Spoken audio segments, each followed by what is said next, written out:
Recording in progress.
Ilan na yun?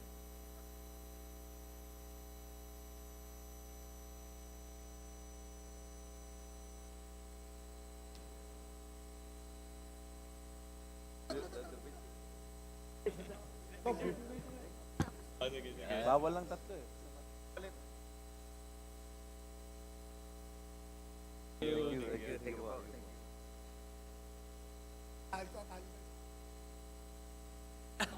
Bigyan lang sa akin to.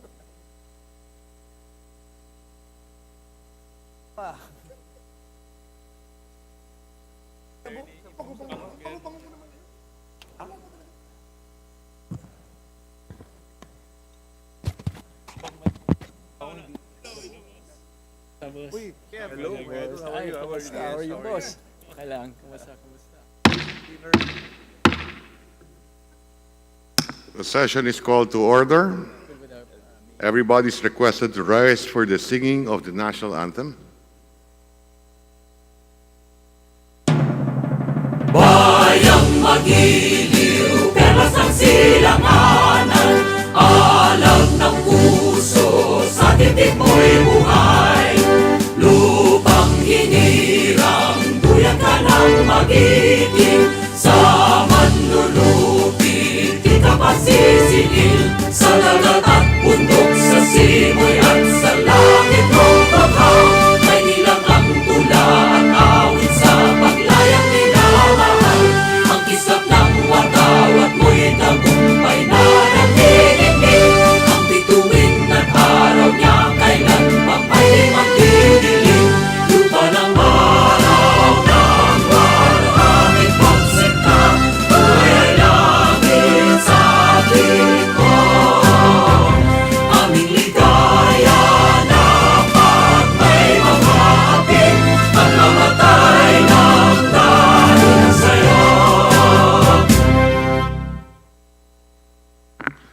Please remain standing for a minute of silent prayer and meditation.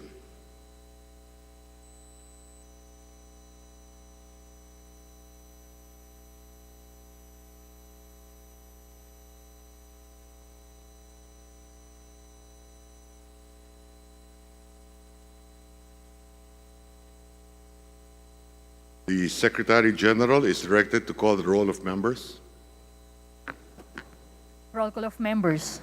Honorable Representatives, Abalos, Abante, Abunda, Acharon, Asidre, Ako, Adyong, Advincula, Agaraw, Alba, Albano, Almario, Almonte, Alonte, Alvarez Jose, Alvarez Mercedes, Alvarez Pantaleon, Amante, Amatong, Angara, Aquino, Aquino Magsaysay, Arbison, Arenas, Arrogancia, Asistio, Atayde, Aumentado, Balindong, Barba, Barbers, Baronda, Barzaga, Bascub, Bautista, Bautista Lim, Benitez, Bernos, Billones, Biron, Bolilia, Bondok, Bongalon, Bordado, Bosita, Briones, Brosas, Buhain,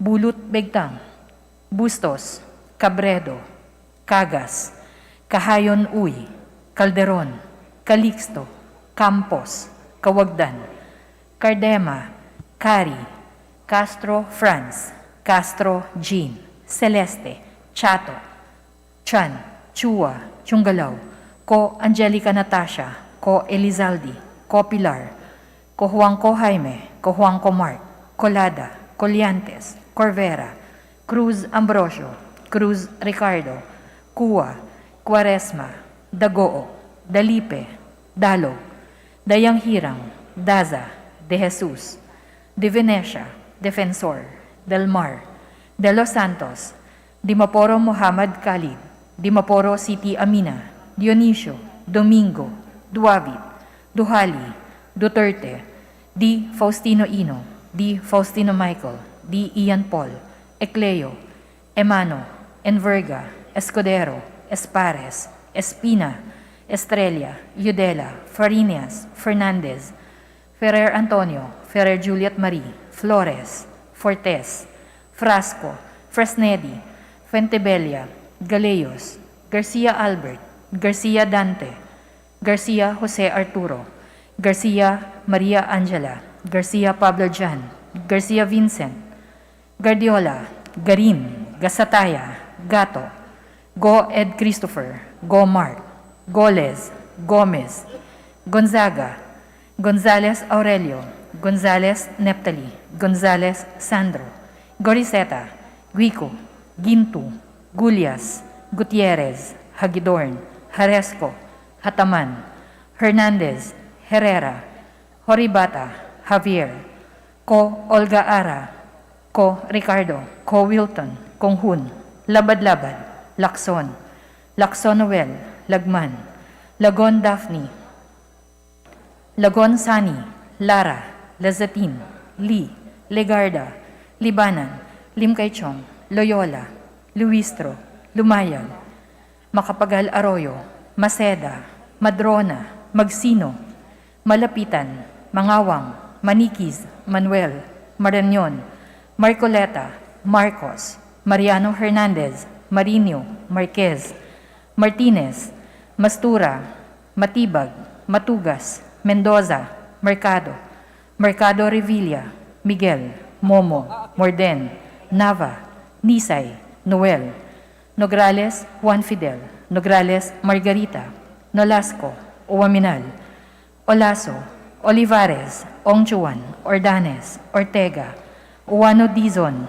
Padiernos, Paduano, Paglas, Palma, Panaligan, Pancho, Panotes, Pascual, Peña, Pimentel, Plaza, Pleito, Primicia Sagabas, Pumaren, Puno, Kimbo, Rama, Recto, Regencia, Remulia, Revilla Brian, Revilla Ramon Jolo, Reyes, Rillo, Rivera, Robes, Rodriguez Eulogio, Rodriguez Rufus, Roman, Romero, Romualdez Ferdinand Martin, Romualdez Yadamari, Romualdo, Romulo, Roque, Sakdalan, Sagarbaria, Sakaluran, Salceda, Sali, Salimbangon, Salo, Salvame, Santos, Saulug, Silverio, Singson Richel, Singson Ronald, Singson Mihan, Solon, Suwan, Swansing Horacio, Swansing Micaela Angela, Suarez, Talyado, Tamayo, Tambunting, Tan Joseph, Tan Keith Micah, Tan Reynolds Michael, Tan Samir, Tan Stephen James, Tan Tambut, Tan Chay, Tan Huatco, Tariela, Teodoro, Teves Arnolfo, Teves Jose, Tiangco, Tieng, Tolentino, Tulfo Jocelyn, Tulfo Ralph Wendell, Tupas, Tutor, T, Umali, Unabia, Ungab, Valeriano, Valmayor, Vargas, Vargas Alfonso, Velasco, Veloso Tuazon, Vergara, Versosa, Villa, Villafuerte Luis Raymond, Villafuerte Miguel Luis, Villanueva, Villar, Villaraza Suarez, Villarica, Violago, Yamsuan, Yap Christiantel, Yap Christopherson, Yap Edvic, Yap Eric, Yu Divina Grace, Yu Jazel Victoria, Yulo, Zamora Amparo Maria, Zamora Maria Carmen, Zamora Isabel Maria, Zubiri.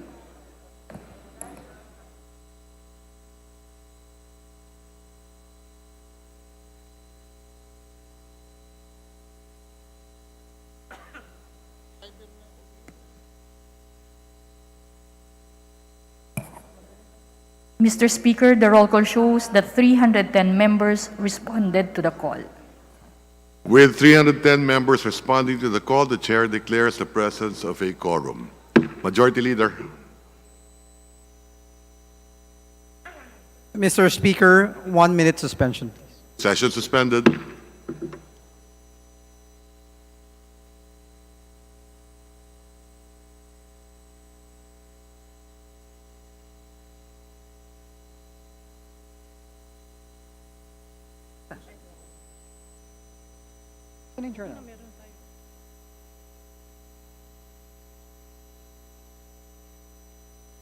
Oo nga, baka may iba pa sila.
Mr. Speaker, considering that copies of Journal Number 57 dated February 27, 2023 were already distributed to the members, I move that we dispense with the reading of the same and approve the said journal.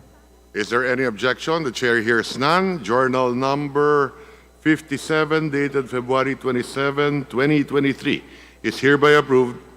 Majority Leader. Mr. Speaker, I move that we now proceed with the reference of business and request that the Secretary General be directed to read the titles and bills and resolutions on first reading as well as the communications and committee reports. Is there any objection? The chair hears none.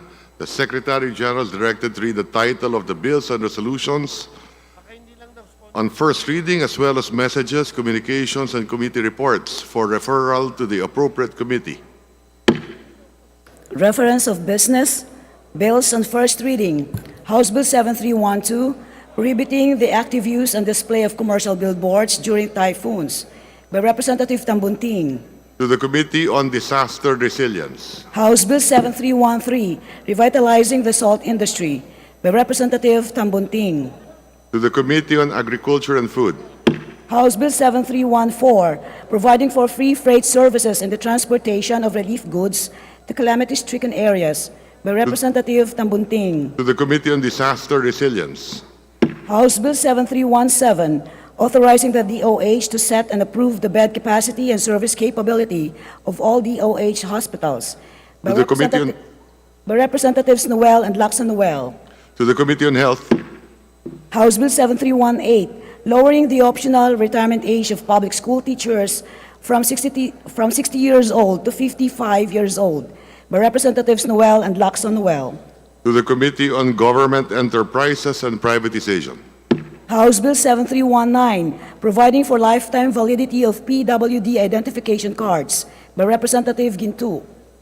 To the Special Committee on Persons with Disabilities. House Bill 7320, increasing the bed capacity of the Cotabato Regional and Medical Center in Cotabato City from 600 beds to 1,000 beds, by Representative Mastura. To the Committee on Health. House Bill 7321, providing for the Bill of Rights and Obligations of Taxpayers, creating the Office of the National Taxpayer Advocate, by Representative Marcoleta.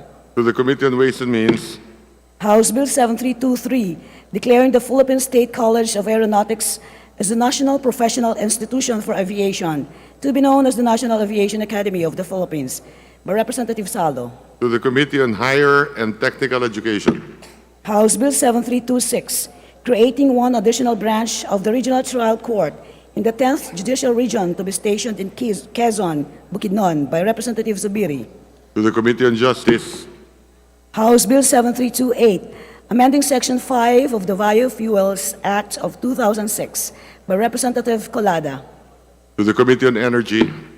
House Bill 7329, promoting the development of the Philippine downstream natural gas industry, by Representative Colada. To the Committee on Energy. House Bill 7330, providing for a comprehensive nuclear regulatory framework, creating for the purpose the Philippine Nuclear Regulatory Commission, by Representative Colada. To the Special Committee on Nuclear Energy.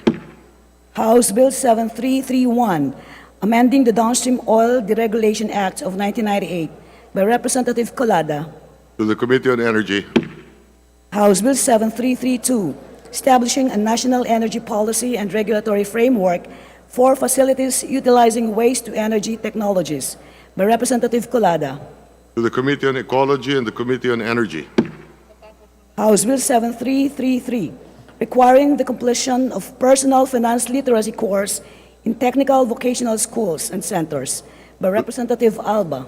To the Committee on Higher and Technical Education. House Bill 7334, providing for an option for qualified elected officials to pay voluntary contribution to the GSIS to enable them to complete the minimum years of contribution, by Representative Alba.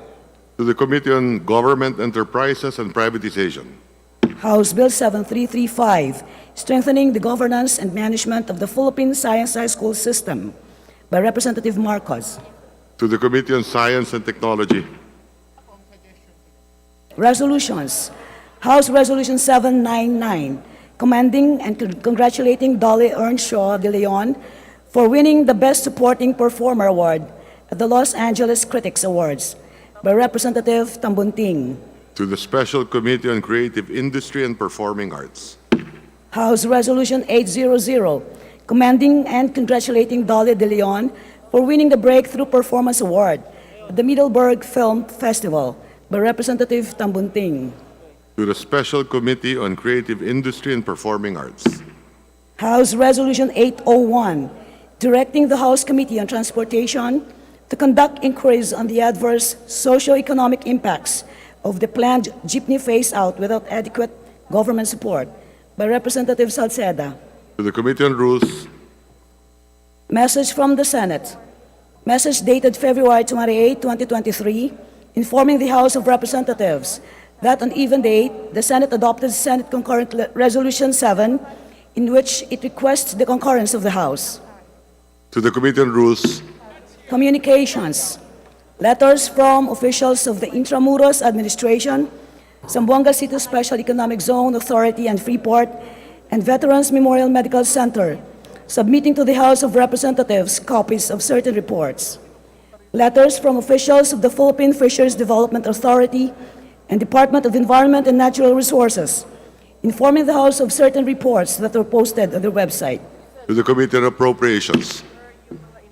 2021 People's Implemented Budget entitled Reset, Rebound, and Recover, Investing for Resiliency and Sustainability of the Department of Budget and Management. To the Committee on Appropriations. Committee reports. Committee report numbers 353, 354, and 355, submitted by the Special Committee on Reforestation and the Committee on Appropriations on House Bill numbers 7358, 7359, and 7360, respectively. Committee report numbers 356 and 357, submitted by the Special Committee on Reforestation on House Bills 7361 and 7362, respectively. Committee report number 358, submitted by the Committee on Micro, Small, and Medium Enterprise Development and the Committee on Appropriations on House Bill 7363. Committee report number 359, submitted by the Committee on Public Works and Highways and the Committee on Appropriations on House Bill 1314. Committee report number 360, submitted by the Committee on Higher and Technical Education and the Committee on Appropriations on House Bill 7370. Committee report number 361, submitted by the Committee on Natural Resources on House Bill 7372. Committee report number 362, submitted by the Committee on Aquaculture and Fisheries Resources and the Committee on Appropriations on House Bill 3672. The aforementioned committee reports are referred to the Committee on Rules. Majority Leader. Mr. Speaker, I would like to respectfully request that we recognize the guests of Representative Michael B. Goriceta, 2nd District of Iloilo, Dr. David Silverman, DPM USA of the ASEA Medical Professional Advisory Board. Welcome to the House of Representatives. Majority Leader. Mr. Speaker, I would like to acknowledge the guests of the Honorable City Amina de Maporo, Representative of the 2nd District, Lanao del Norte, Ms. Imelda Quebranza de Maporo, Provincial Governor. Welcome. Governor de Maporo, welcome to the House. Abdullah de Maporo, former Congressman of the 2nd District, Lanao del Norte. Vice Governor Alan Lim and Ms. Elvira Lim. 1st District Board members, Grisil Matelines, Sidik Dibaratun, Reynaro Bihag, Leuterio Obial Jr., Marivic Ramos, Mariam May Matalines, Rosalina Manamparan, May Bihag, Jonalyn Obial, Queenie D. Ramos.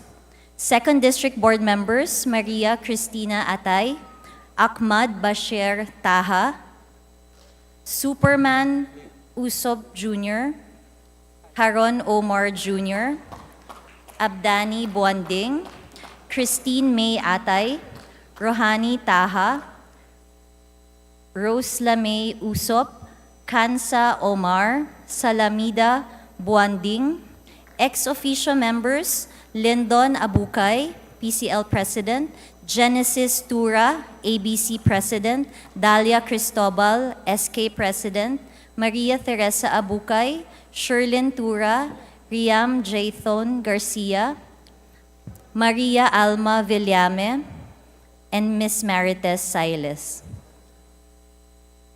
Welcome to the House of Representatives, Governor, former Congressman Dimaporo, to all the board members.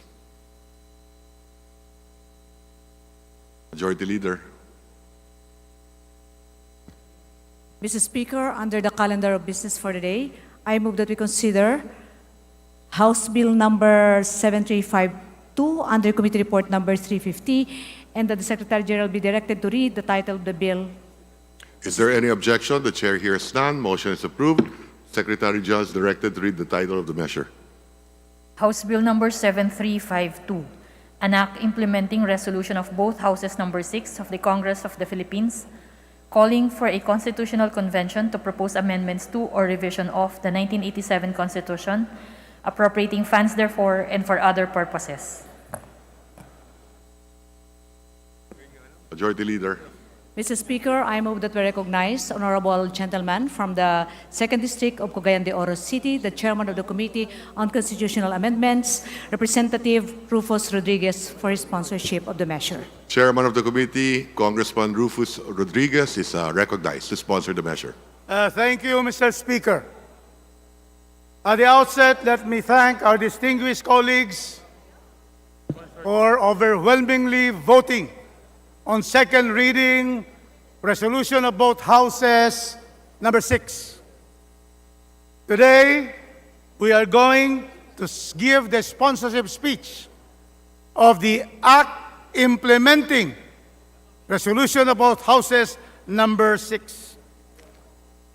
House Bill 7532 is entitled an act implementing resolution of both houses number 6 of the Congress of the Philippines, calling for a constitutional convention to propose amendments to or revision of the 1987 Constitution, appropriating funds therefore and for other purposes.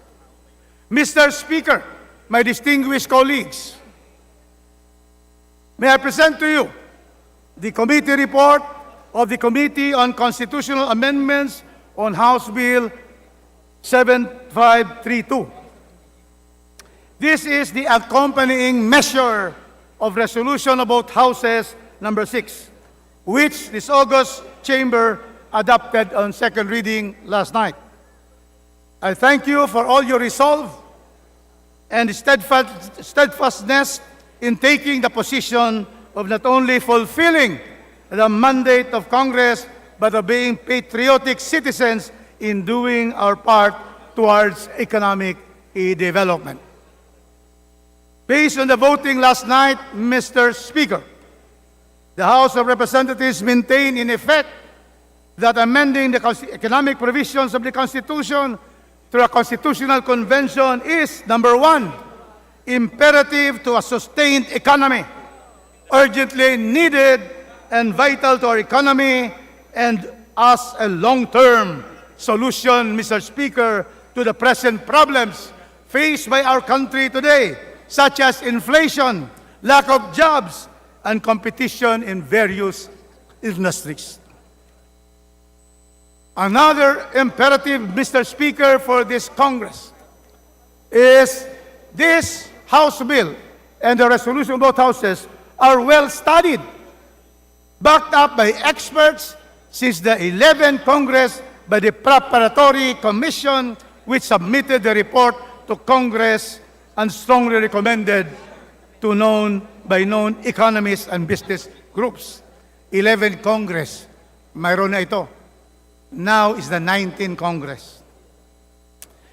And upon our survey from the reactors and our participants in public consultations, Mr. Speaker, the mode of a constitutional convention is the most trusted mode, as borne out by what I have in my sponsorship speech for the resolution about houses, have already indicated to our distinguished colleagues. A constitutional convention to propose amendments to the Constitution is highly favored, being the most democratic, transparent, and inclusive of all modes. The election of delegates and appointment of experts and sectoral representatives, along with constitutionalists and experts, will ensure the balance of views and the quality of the proposals of the convention.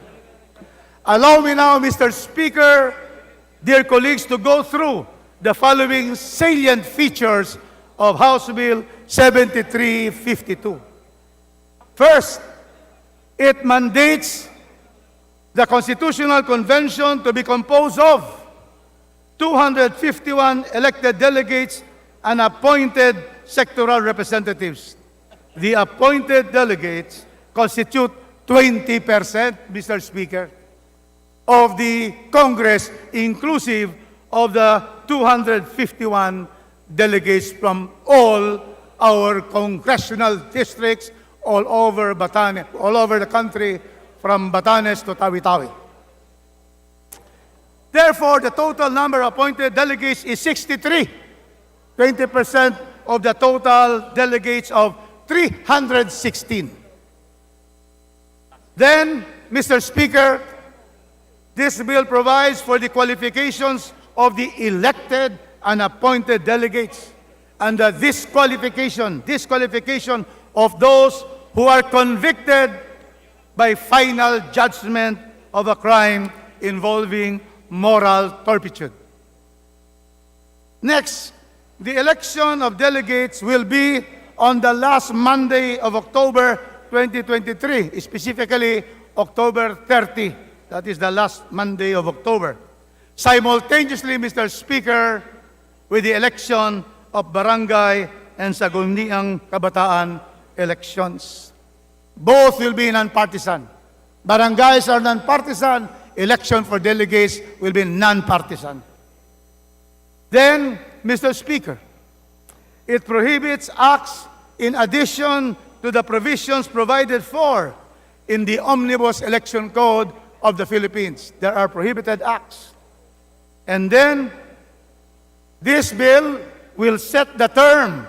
What is the term? How long will the Constitutional Convention, how long will be given to them to finish their mandate? Their term will be from November 21, 2023 until June 2023, or 7 months and some days. 7 months. It allows emoluments for the delegates amounting to 10,000 for every day of actual attendance and entitlement to necessary traveling and lodging expenses. It requires the submission of a convention report once they finish performing their constituent power as a constitutional convention. Then they will have to submit a convention report to the President of the Republic of the Philippines and the Congress of the Republic of the Philippines and the Commission on Elections within 30 days from completion of the consolidated amendments or on or before July 30, 2024. It then specifies, Mr. Speaker, the source of appropriation for the implementation of this act, which shall be charged against any available appropriations in the General Appropriations Act.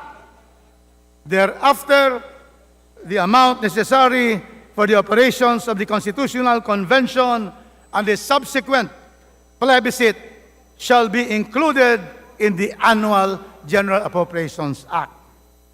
Mr. Speaker, we thank the Appropriations Committee, headed by the Honorable Chairperson Elizalde Co., and Senior Vice Chairperson Estela Kimbo for their swift and decisive action in approving the appropriations provisions of this measure. We laud as well the support and commitment of the Commission on Elections and the Department of Budget and Management to implement the pertinent provisions of this bill when it will be enacted into law. Mr. Speaker, with that, my esteemed colleagues, this sponsor is willing now to accept all interpellations of this measure. Thank you very much. Majority Leader. Mr. Speaker, I move that we suspend consideration of House Bill number 7352. Is there any objection? There being none, motion is approved. Majority Leader. Mr. Speaker, under the calendar of unfinished business, I move that we resume consideration of House Bill 7311 as contained in Committee Report number 342.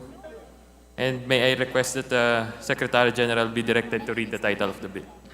Is there any objection? The chair hears none. Motion is approved. The Secretary General is directed to read the title of the measure. House Bill number 7311, an act setting standards for the contracting of loans and grants with bilateral and multilateral partners, amending for the purpose sections 2, 3, 4, 7, and 9 of Republic Act number 8182, as amended by Republic Act number 8555, otherwise known as the Official Development Assistance Act of 1996. Majority Leader.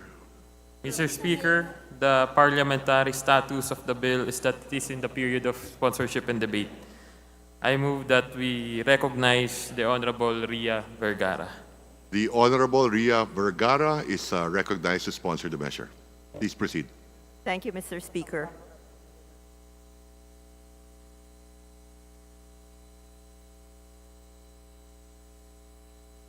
Majority Leader. Mr. Speaker, there being no member who wishes to interpolate, I move that we terminate the period of sponsorship and debate. Is there any objection? The chair hears none. Motion is approved.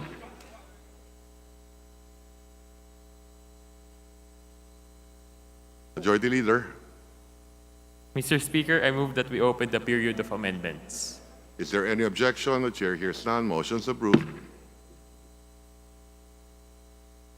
Mr. Speaker, there being no committee amendment nor individual amendment, I move that we close the period of amendments. Is there any objection? The chair hears none. Motion is approved. Majority Leader. Mr. Speaker, I move that we vote on second reading House Bill number 7311. Is there any objection? The chair hears none. Motion is approved. Those in favor of the measure, please say aye. Aye. Those against, please say nay. The ayes have it. Committee Report number 342 is hereby approved on second reading. Majority Leader.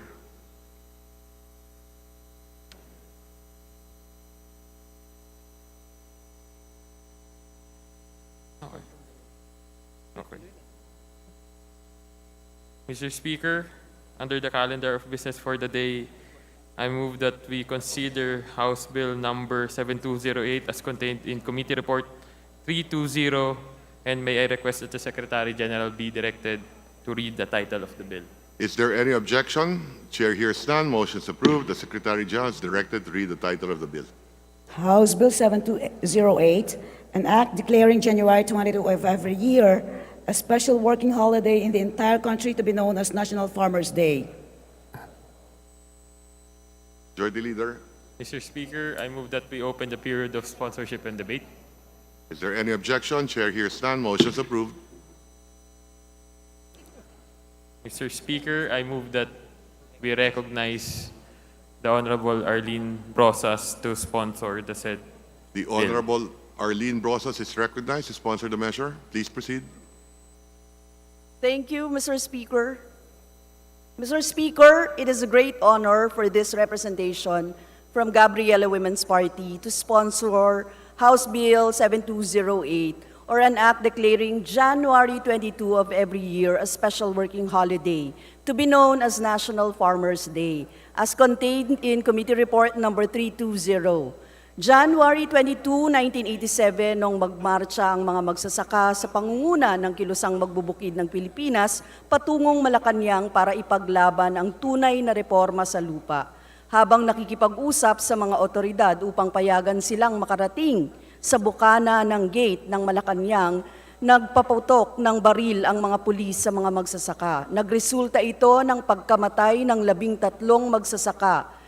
39 ang sugatan dahil sa bala at 12 or 12 na nagtamo ng minor injuries. Kinilala ang malagim na pangyayaring ito bilang Menjola Massacre. Mr. Speaker, napakahalaga ng petsang January 22 sa ating mga magsasaka. Buhay at kamatayan ang inalay ng ating magsasaka noong araw na ito para ipaglaban ang kanilang mga karapatan.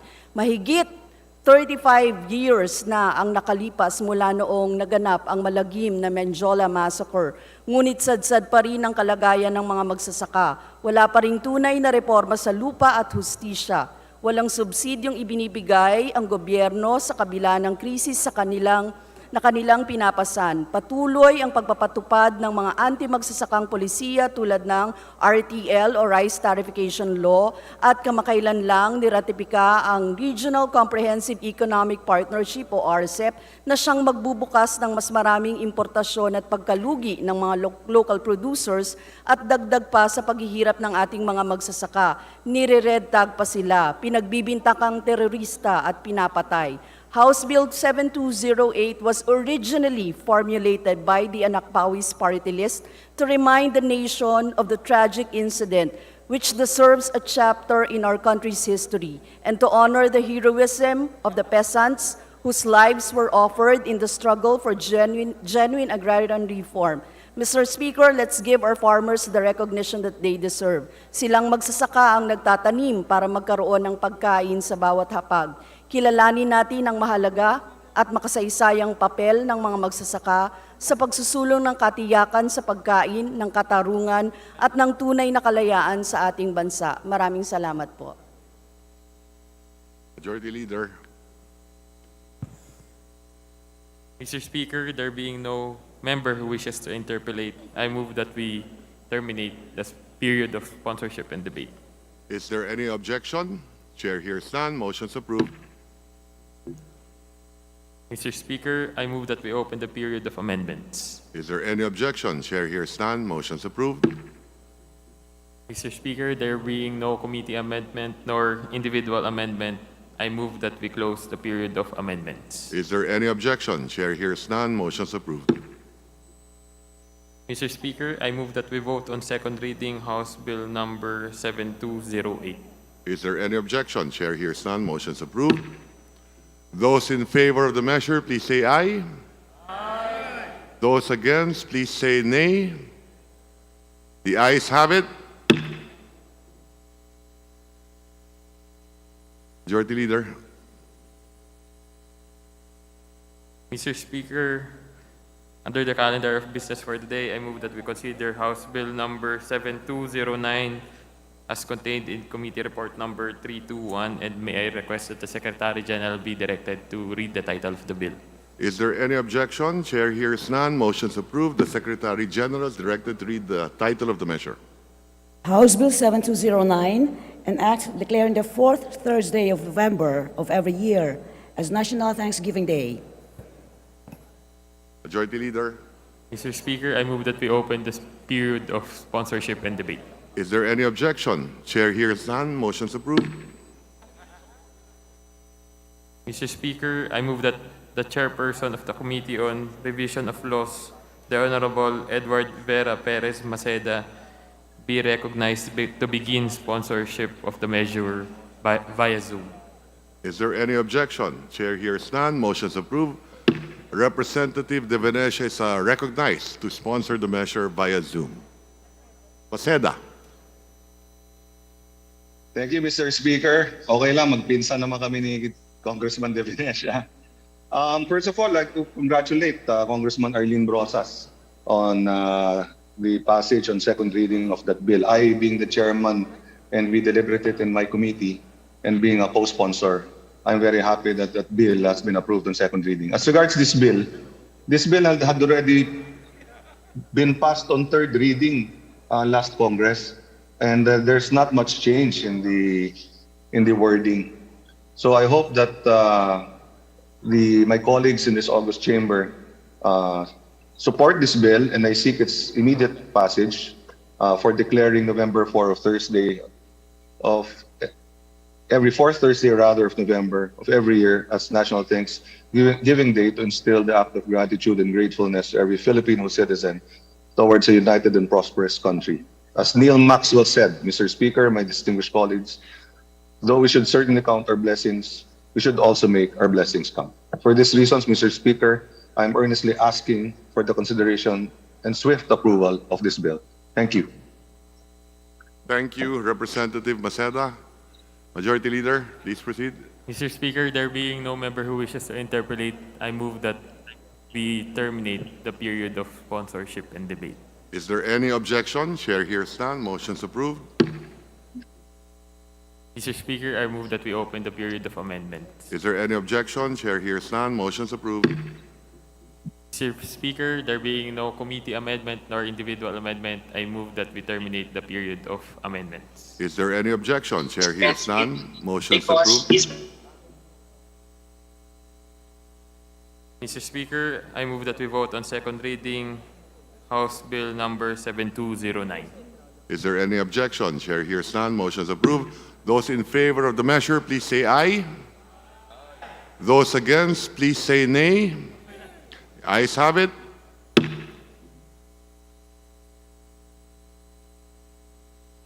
Committee report number 321 is approved on second reading. Majority Leader. Mr. Speaker, under the calendar of business for the day, I move that we consider House Bill number 7354 as contained in Committee Report number 351, and may I request that the Secretary General be directed to read the title of the bill. Is there any objection? Chair hears none. Motion's approved. The Secretary General is directed to read the title of the measure. House Bill 7354, an act establishing evacuation centers in every city and municipality and appropriating funds therefore. Majority Leader. Mr. Speaker, I move that we open the period of sponsorship and debate. Is there any objection? Chair hears none. Motion's approved. Mr. Speaker, I move that we recognize the Honorable Zia Alonto Adyong to be recognized as to sponsor the said measure. Is there any objection? Chair hears none. Motion's approved. Representative Adyong is recognized to sponsor the measure. Please proceed. Thank you, Mr. Speaker.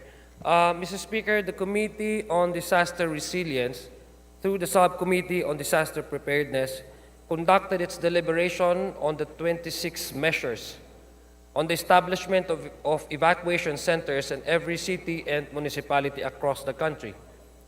As Committee Vice Chair and Subcommittee Chairman, I presided over the meetings for this important measure. Mr. Speaker, the House of Representatives, under the leadership of Speaker Romualdez, has marked this measure as one of this administration's priority bills.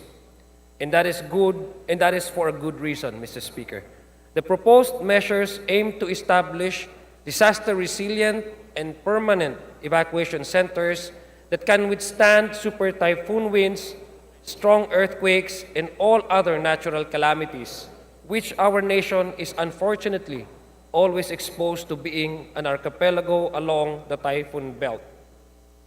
With the passage of this bill, it is this representation's hope that we bring to the people reliable and disaster-resilient evacuation centers where they can run to in times of danger. This measure, Mr. Speaker, has long been sought for legislation. A similar version was passed on third and final reading during the 18th Congress. This indeed is a collective legacy of this current Congress, led by our very own Speaker, which can serve our people for generations to come. With the support and permission of this august body, Mr. Speaker, its passage is hereby and respectfully sought. Thank you, Mr. Speaker. Majority Leader. Mr. Speaker, there being no member who wishes to interpolate, I move that we terminate the period of sponsorship and debate. Is there any objection? Chair hears none. Motion's approved. Mr. Speaker, I move that we open the period of amendments. Is there any objection? Chair hears none. Motion's approved. Mr. Speaker, there being no committee amendment nor individual amendment, I move that we terminate the period of amendments. Is there any objection? Chair hears none. Motion's approved. Mr. Speaker, I move that we vote on second reading House Bill number 7354. Is there any objection? Chair hears none. Motion's approved. Those in favor of the measure, please say aye. Aye. Those against, please say nay. The ayes have it. House Bill number 7354, under Committee Report number 351, is approved on second reading. Congratulations to our sponsor. Majority Leader. Mr. Speaker, I move that we suspend session for a few minutes. Session suspended.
Session is resumed. Majority Leader. Mr. Speaker, we would like to greet the guests of our representatives from South Cotabato. Mr. Speaker, guests of Representative Peter Miguel, Representative Maria Carmen Zamora, Representative Isidro Lumayag, and Representative Reynaldo Tamayo Sr. And their guests are SP Board members Miguel Matinong, Erwin Luntao, Alan Ines, Lindel Cosing, Maria Antonino Hurtado, Charmaine Sala, Eliza Sala, Cecil Diel, Edgar Sambog, and Nilda Almenson. Together with them, they have Leslie Casado, PS Christine Miranda, PS Joel Bernardo, Agnes Matinong, and Mr. Noel Brillantes, Mr. Speaker. Welcome to the House, guests of Honorable Miguel from province of South Cotabato. Maraming salamat. Thank you for being here. Majority Leader. Mr. Speaker, may we acknowledge the Rosatom of Russia delegation headed by Mr. Vladimir Artishuk and accompanied by His Excellency Russian Ambassador Marat Pavlov, who made a courtesy call on the Speaker. They are guests of the Chairman of the Committee on Nuclear Energy, Representative Mark Coangco. Welcome to the House of Representatives.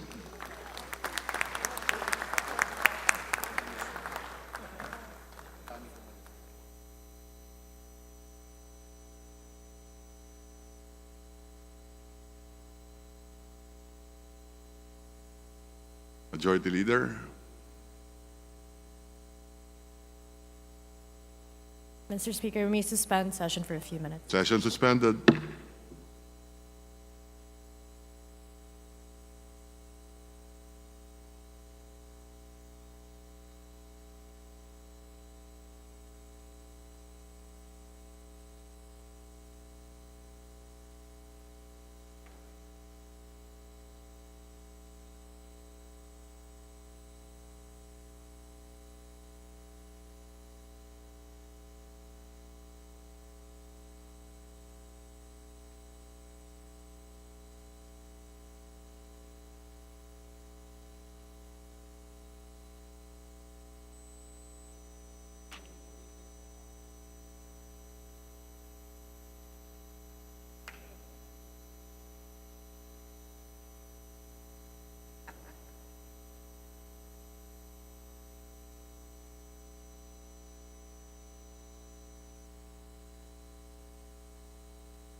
Session is resumed. Majority Leader. Thank you, Mr. Speaker. At this point in time, we would like to welcome to the House the guests of the Assistant Majority Leader, Marjorie Ann Man Teodoro. And her guests are from the teachers and students from St. Paul College, Pasig. And they are Aliyah Abad, Ricaela Abundo, Joanna Faith Aguilar, Rain Albania, Juliana Alvaran, Althea Aquino, Victoria Banyes, Tasha Bakir, Julia Gabriel Bautista, Sofia Luis Caridad, Margot Covarrubias, Anita Costa, Charlize Cruz, Andy Dalusong, Loris de Guzman, Maria Cassandra Dueñas, Maria Isabela Encinares, Rihanna Ines, Pawandip Kaur, Sofia Lavides, Chloe Maxine Nepomuceno, Julia Ocampo, Gina Pagku, Amber Palomares, Eileen Panganiban, Julian Daniel Antoinette Pimentel, Natasha Alex Pujalte, Luis Antoinette Racpan, Isabel Regachuelo, Stephanie Salcedo, Margarita Siso, Justin Ambertan, Lilia Tani, Margot Templo, Ashley Tolentino, Sofia Clarice Validad, Ruth Velasco, Maurice Lacap Daniela, Maricel Lacap, Miss Maricel Lacap, Joyce Alejandro, Alexis Makapanpan, Maureen Lingbanan, Jolly Malaki, Marlon Pring, Pablo Orellano, and Guillermo Fernandez. These are the guests from St. Paul's College of Pasig. Mr. Speaker. Welcome to the House of Representatives. A minute of suspension, Mr. Speaker. Session suspended. Session is resumed. Mr. Speaker, under the calendar of business for the day, I move that we consider House Bill number 7006 as contained in Committee Report number 298. And may I request that the Secretary General be directed to read the title of the bill. Is there any objection? Chair hears none. Motions approved. The Secretary General is directed to read the title of the measure. House Bill 7006, an act providing for the automatic income classification of provinces, cities, and municipalities, amending for the purpose Section 8 of Republic Act Number 7160, otherwise known as the Local Government Code of 1991, as amended. Majority Leader. Mr. Speaker, I move that we open the period of sponsorship and debate. Is there any objection? Chair hears none. Motions approved. Mr. Speaker, I move that we recognize the Vice Chairperson of the Committee on Local Government, Representative Steve Chongbian Solon, to sponsor the said measure. Is there any objection? Chair hears none. Motions approved. The Vice Chairman of the Committee, Congressman Chongbian, is recognized to sponsor the measure. Thank you, Mr. Speaker, Madam Chair of the Committee on Local Government, and to my colleagues. Let me start with a brief backgrounder so we can appreciate the bill more. On July 1987, President Corazon Aquino promulgated Executive Order number 249 with the directive of making local government units classified into 6 income classes based on their average income in the last 4 years. Now, the DOF continued to fulfill this order pursuant to Section 3. The latest implementation of classifying LGUs based on income was on July 29, 2008. This was a decade and a half ago. The income classification order was then viewed as an important measure that allowed decision makers to better analyze LGUs. For instance, those at the extreme lower income classes, it allowed policymakers, legislators, and planners to identify what caused this or replicate the high income capabilities of other high income LGUs. Now, being able to accurately classify LGUs is significant. So much so that through the years, the phrase income classification and its meaning or its definition can be found in many active laws within our country.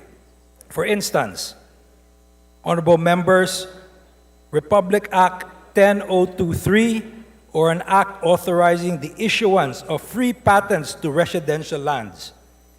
In Section 1, it says, under qualifications, that any Filipino citizen who is an actual occupant of a residential land may apply for free patent title, provided that in highly urbanized cities, it should not exceed 200 square meters. In first and second class municipalities, not exceed 750 square meters, so on and so forth. Another Republic Act, my dear colleagues, is Republic Act 6636, or the Act Resetting Local Elections, amending Executive Order 270. What's the significance of this? It actually says in Section 4 that first and second class provinces and municipalities can each have 10 sanggunian members, while third and fourth class can have 8, and fifth and sixth class LGUs can have 6. So I'm sure you can see and appreciate how important having the proper figure for income classes are for LGUs. RA 10361, also known as the Domestic Workers Act or Batas Kasambahay. Did you know that minimum wage for domestic workers should not be less than 2,500 a month for areas in the NCR, should not be less than 2,000 for first-class municipalities, and not less than 1,500 a month in second to sixth class municipalities. These are just a few of the acts where we see the importance of having timely and accurate income class figures play in.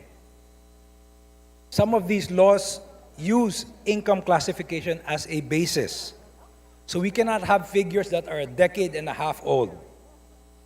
More so within the local government code, accurate and timely figures for income classification is crucial, as it aids in the determination of administrative and statutory aids, financial grants, and other form of assistance to LGUs. It also serves to help determine the LGU's financial capabilities to undertake development objectives, as well as provides a guide for setting appropriations for personal services. The issue we bring forth today in this august body is that the last time the DOF, or the Department of Finance, classified the incomes of LGUs was in 2008. In the year 2011, somewhere around there, 2012, the Department of Finance sought the legal opinion of the DOJ on whether or not the Secretary of Finance had the authority to reclassify LGUs and revise income ranges as stated in the 1987 Executive Order 249. The DOJ's opinion was this. It stated that the DOF Secretary's role only extended to recommending such appropriate changes to the proper authority. Further, the DOJ stated that, in quotations, the proper authority to modify, revise, or amend the applicable provisions of law is the Philippine legislature, namely Congress and Senate.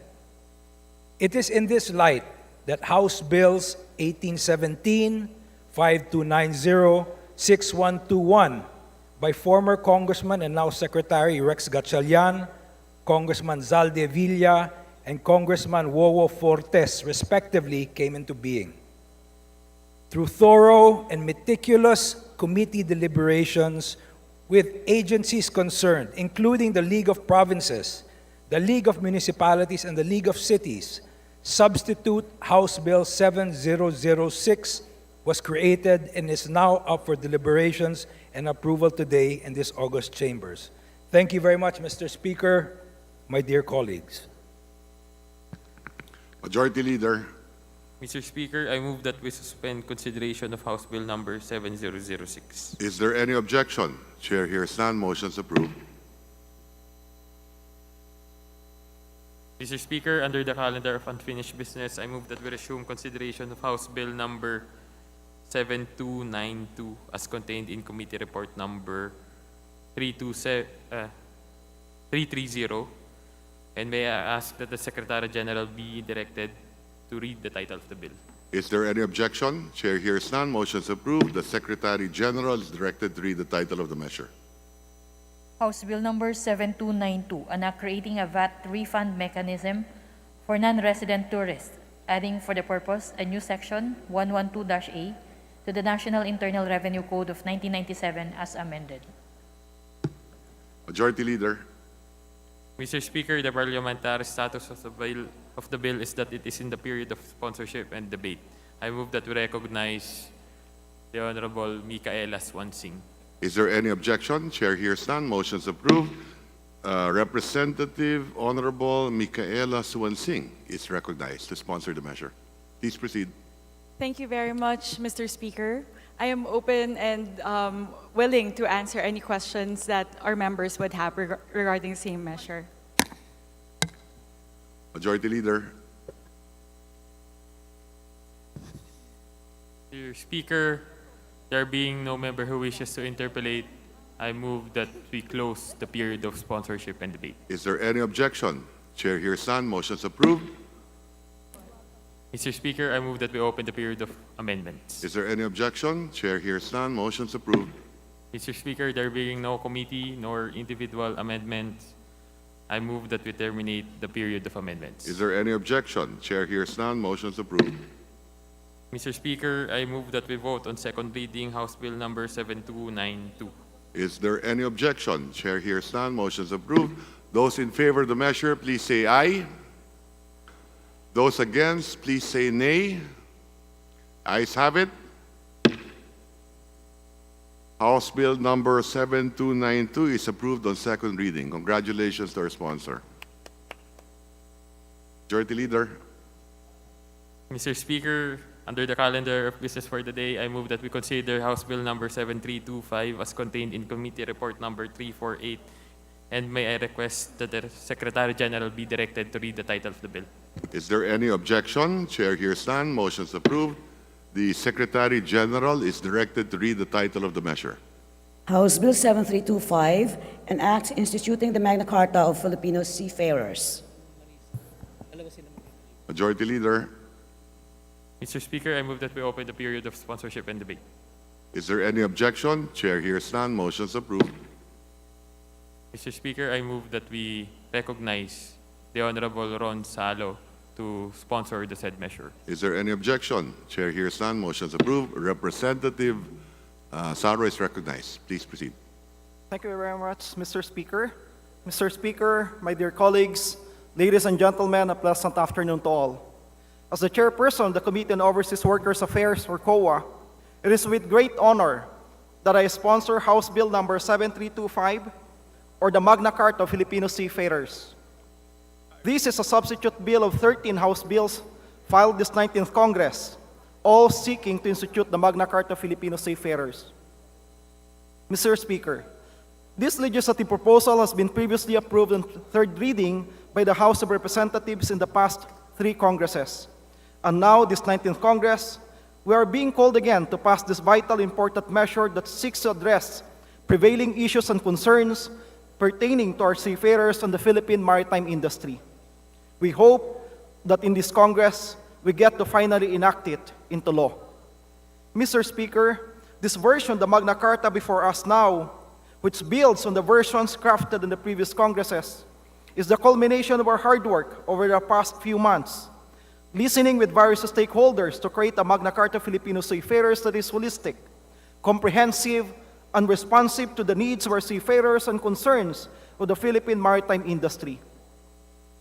Mr. Speaker, this bill is a commitment of the Philippine government to comply with the Maritime Labor Convention of 2006, which was ratified on August 20, 2012 by the Philippines. In fact, the Philippines is the 30th member to have its ratification registered and joined the group of the first 30 ILO countries to demonstrate their commitment in ensuring decent work for seafarers and a level playing field for ship owners all over the world. This proposed law aims to protect the rights and promote the welfare of Filipino seafarers by providing a Magna Carta, or a code of laws, which shall govern their rights, duties, conditions of employment, minimum qualifications, and other entitlements. It also aims to improve the employment terms and conditions of Filipino seafarers and to ensure your socioeconomic well-being. This is the repository of all rights and privileges which should be enjoyed by covered Filipino seafarers. The proposed Magna Carta as approved in the committee addresses the entire spectrum of the career of a seafarer, from maritime education to training or cadetship, all the way to becoming a competent seafarer, having all the rights enshrined in the Magna Carta. It ensures that our maritime education, training, and curriculum is compliant with international standards. As approved, among the many innovative features of the substitute bill, which seeks to address perennial problems, specifically the maritime higher education institutions' lack of training ships, and the difficulty of our cadets to complete their shipboard training, by requiring registered ship owners to accept cadets, and for MHEIs to enter into an agreement with the ship owners or manning agencies for the shipboard training of our cadets. We are grateful for the commitment shown by the domestic ship owners to accommodate cadets for shipboard training. Based on the commitment of ship owners, passenger ships shall be required to accommodate cadets equivalent to not less than 50% of the total number of their crew complement, while cargo ships shall be required to accommodate cadets equivalent to not less than 30% of the total number of their crew complement. This will directly address the shortage of training ships for graduates, which according to CHED data are around 25,000 to 30,000 annually. This will go a long way in providing opportunities for aspiring seafarers and in addressing the shortage of shipboard training slots. This requirement is aimed at addressing the findings by the European Maritime Safety Agency of non-compliance of our seafarers in training and certification. The proposal further seeks to ensure that our maritime education curriculum follows international standards through the establishment of a curriculum committee that will periodically assess our maritime education curriculum and ensure their consistency with the IMO model courses on marine or maritime education. The approved version, Mr. Speaker, also contains a provision for the regulation of training programs and fees so we can prevent exorbitant charges imposed upon our cadets and seafarers. As a step to revitalize our maritime industry and provide domestic employment opportunities to our seafarers, we have also proposed the establishment of non-degree courses on maritime education and training and allow such non-degree holders to undergo shipboard training for purposes of employment in the domestic seafaring industry. We have also provided a mechanism that will allow these non-degree holders to proceed to a full degree course through a ladderized system of education and training consistent with existing laws. Mr. Speaker, as has been a concern for not only the maritime sector, but also of our land-based OFWs, we have instituted measures to curb the practice of ambulance chasing lawyers. We have provided a specific period for validation and payment of a seafarer's claims so that the seafarer shall have a definite expectation of when his claim shall be paid and avoid engaging ambulance chasers due to the anticipation of a protracted legal battle against the employer. Further, we have provided escrow as a manner of execution for claims and awards contested by employers so that the seafarer may immediately claim the payments that contested by his employer and will prevent the seafarer from sacrificing a huge portion of his award to the ambulance chaser's payment for legal services as they have already claimed the admitted portion. Mr. Speaker, I also commend the Overseas Workers Welfare Administration, or OWA, for volunteering to establish a tambayan for seafarers so that seafarers in various parts of the country will have a convenient place for their transactions and keep them away from unscrupulous ambulance chasers waiting to pounce on their vulnerability. Mr. Speaker, I am aware that certain sectors may have to adjust with the provisions of the Magna Carta of Filipino seafarers. But that is a bitter pill that those who will be affected by its provisions have to swallow in order not only to save the industry, but to make it more vibrant and to create a more robust maritime industry. Certainly, it cannot be business as usual. Otherwise, we continue putting at risk the entire maritime industry. But once everyone is able to properly perform his functions in developing more competent Filipino seafarers, everyone gets a benefit, not only the entire industry, but the entire Filipino nation. Thus, I believe that the Magna Carta Filipino Seafarers is an essential piece of legislation that will not only protect the rights of our seafarers, but will also contribute to the growth and development of our maritime industry. As such, I am confident that in this version of the Magna Carta, there will be more work opportunities for seafarers here in the Philippines and abroad. Therefore, we hope and we trust that the support of this chamber will be given in the approval of this particular measure. And Mr. Chair, may I respectfully manifest also that one of the authors of this particular measure, Congresswoman Marisa Magsino, will be recognized as well to deliver her own sponsorship speech. Thank you, Mr. Speaker. Majority Leader. Mr. Speaker, I move that we recognize the Honorable Marisa Delmar Magsino for her sponsorship speech. Representative Magsino is recognized to deliver a sponsorship speech. Please proceed. Thank you so much, Mr. Speaker. My esteemed colleagues, to our resource people, Madam President Gloria Macapagal Arroyo, good afternoon po. Mr. Speaker, the maritime industry in the Philippines is a vital sector of the economy.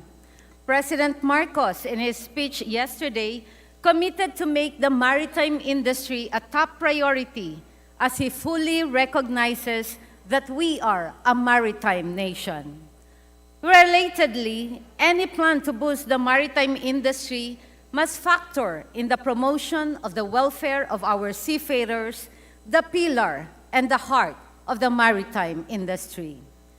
Relevant data also supports the continued prominence of our Filipino seafarers in the global stage. It is estimated that there is one Filipino seafarer for every 4 to 5 crew members on board a vessel at any time.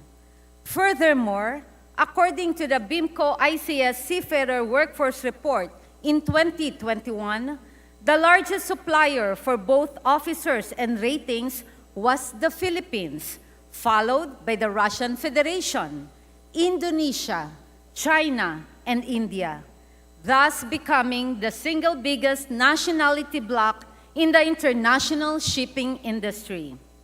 Foreign ship owners are also known to prefer Filipino seafarers for their dedication, discipline, industry, proficiency in the English language, adaptability, and positive work attitude. Furthermore, the economic importance of our OFWs has also often been hailed as the sectors considered as one of the biggest sources of national income in the Philippines. In 2021, the Bangko Sentral ng Pilipinas reported that our OFWs remitted a record-breaking of $34.88 billion accounting to 8.9% of the country's gross domestic product or GDP. Of this amount, roughly $7 billion was contributed by our sea-based OFWs. Truly, our Filipino workers raise high and proud the banner of our country in wherever shore they reach. Their significant contributions to the national economy, made possible by their personal sacrifices, make them our modern-day heroes. Sila ang tunay na bida ng ating bayan.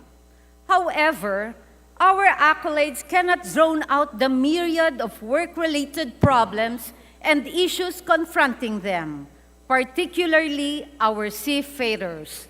Thus, House Bill number 7325, as contained in our committee report number 348, seeks to protect the rights and promote the welfare of our Filipino seafarers by providing a Magna Carta embodying their rights, duties, conditions of employment, and entitlements, including the duties and responsibilities of ship owners and manning agencies and other government agencies. The bill is essentially an initiative of translating into national law the Maritime Labor Convention of 2006, which the Philippines is a state party to. The convention embodies up-to-date standards in the international maritime labor, with specific focus on defining the employment and social rights of our seafarers in consideration of the peculiarities of the shipboard employment. Significantly, the bill recognizes ship owners, manning and recruitment agencies, and of course, the maritime higher education institutions as vital partners in promoting the rights and welfare, as well as the skills and competencies of our Filipino seafarers. Moreover, Mr. Speaker, it encourages the participation of women in the seafaring profession and contribution to the achievement of our national development goals. House Bill number 7325 proposes key provisions intended to address issues that have haunted the international and domestic seafaring industries in the country.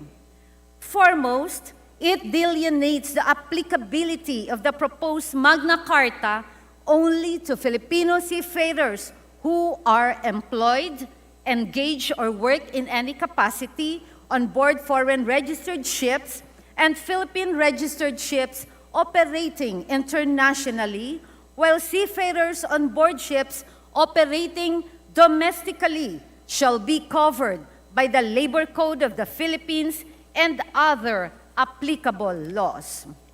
Moreover, Mr. Speaker, it requires maritime higher education institutions to provide shipboard training to their cadets using their own ships or in agreement with the manning agencies or international shipping companies.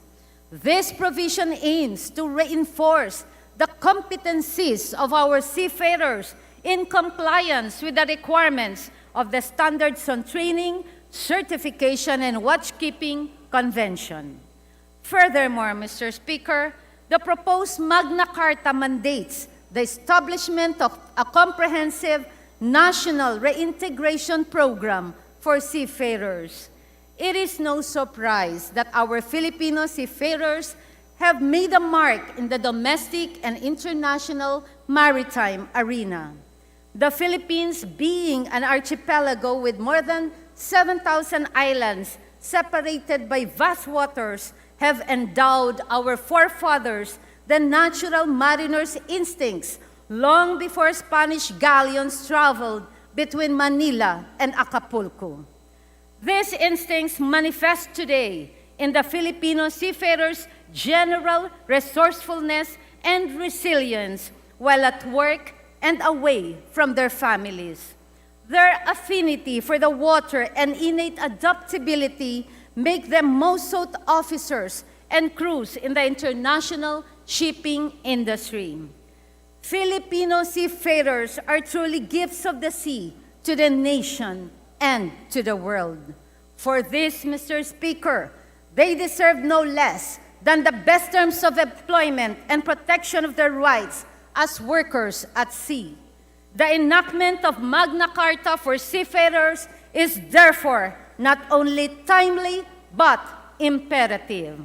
Thank you so much, Mr. Speaker, our Chair of the Committee on Overseas Workers, Kong Ron Salo, my dear colleagues, maraming salamat po from your OFW party list. Maraming salamat po. Majority Leader. Mr. Speaker, I move to recognize the Honorable Arlene Brosas for her interpellation. Representative Brosas is recognized to interpolate. Sponsor of the measure. Please proceed. Thank you, Mr. Speaker. Mr. Speaker, maraming salamat. Maraming salamat po. Mr. Speaker, maaari po bang magtanong ng ilang mga importanteng usapin tungkol sa mga probisyon ng Magna Carta for Seafarers sa ating sponsor, Mr. Speaker? Willingly, Mr. Speaker. Thank you, Mr. Speaker. Mr. Speaker, I believe the Makabayan Bloc consistently voted yes for this measure for the past Congresses. Why? Because we believe na ang Magna Carta for seafarers ay para talaga sa ating mga seafarers. So, as of last record po, kami po ay nag-yes dito. But now, we are thinking about this certain measure kung saan meron po kaming mga seryosong usapin, sa mga certain particular provisions na nilagay dito, na sa tingin po namin ay hindi talaga sasang-ayon ang ating mga seafarer. Mr. Speaker, Mr. Sponsor. Mr. Speaker, Gabriela Women's Party together with the entire Makabayan Bloc has filed House Bill 4438, or our version of Magna Carta for Filipino seafarers, based on numerous consultations with various seafarers groups. This measure was originally filed by Bayan Muna in the 18th Congress, so meron po kaming version taking into account the voices of our seafarers who have been long sidelined in our policy frameworks. Matagal na pong inaasam ng mga seafarers natin ang isang Magna Carta na tunay na mangangalaga at magtataguyod sa kanilang karapatan at kapakanan. In fact, malinaw sa aming version, una, dapat kasama ang fishing vessels sa saklaw ng panukala, lalo't sila ang isa sa pinaka-vulnerable sa abuso. Pangalawa, dapat may pagkilala sa security of tenure ng seafarers. Nakasaad sa aming bill na dapat maregular ang isang seafarer sa employer, manning agency, o ship owner kapag may cumulative na 1 year siya sa pagtatrabaho. These two major provisions are on top of the provisions on seafarers' rights, standard employment contracts, wages, women seafarers' rights and welfare, among others, which are included in our version of Magna Carta. Now, unfortunately, Mr. Speaker, wala itong dalawang probisyong ito. At for the record, can the good sponsor confirm this, Mr. Speaker, Mr. Sponsor?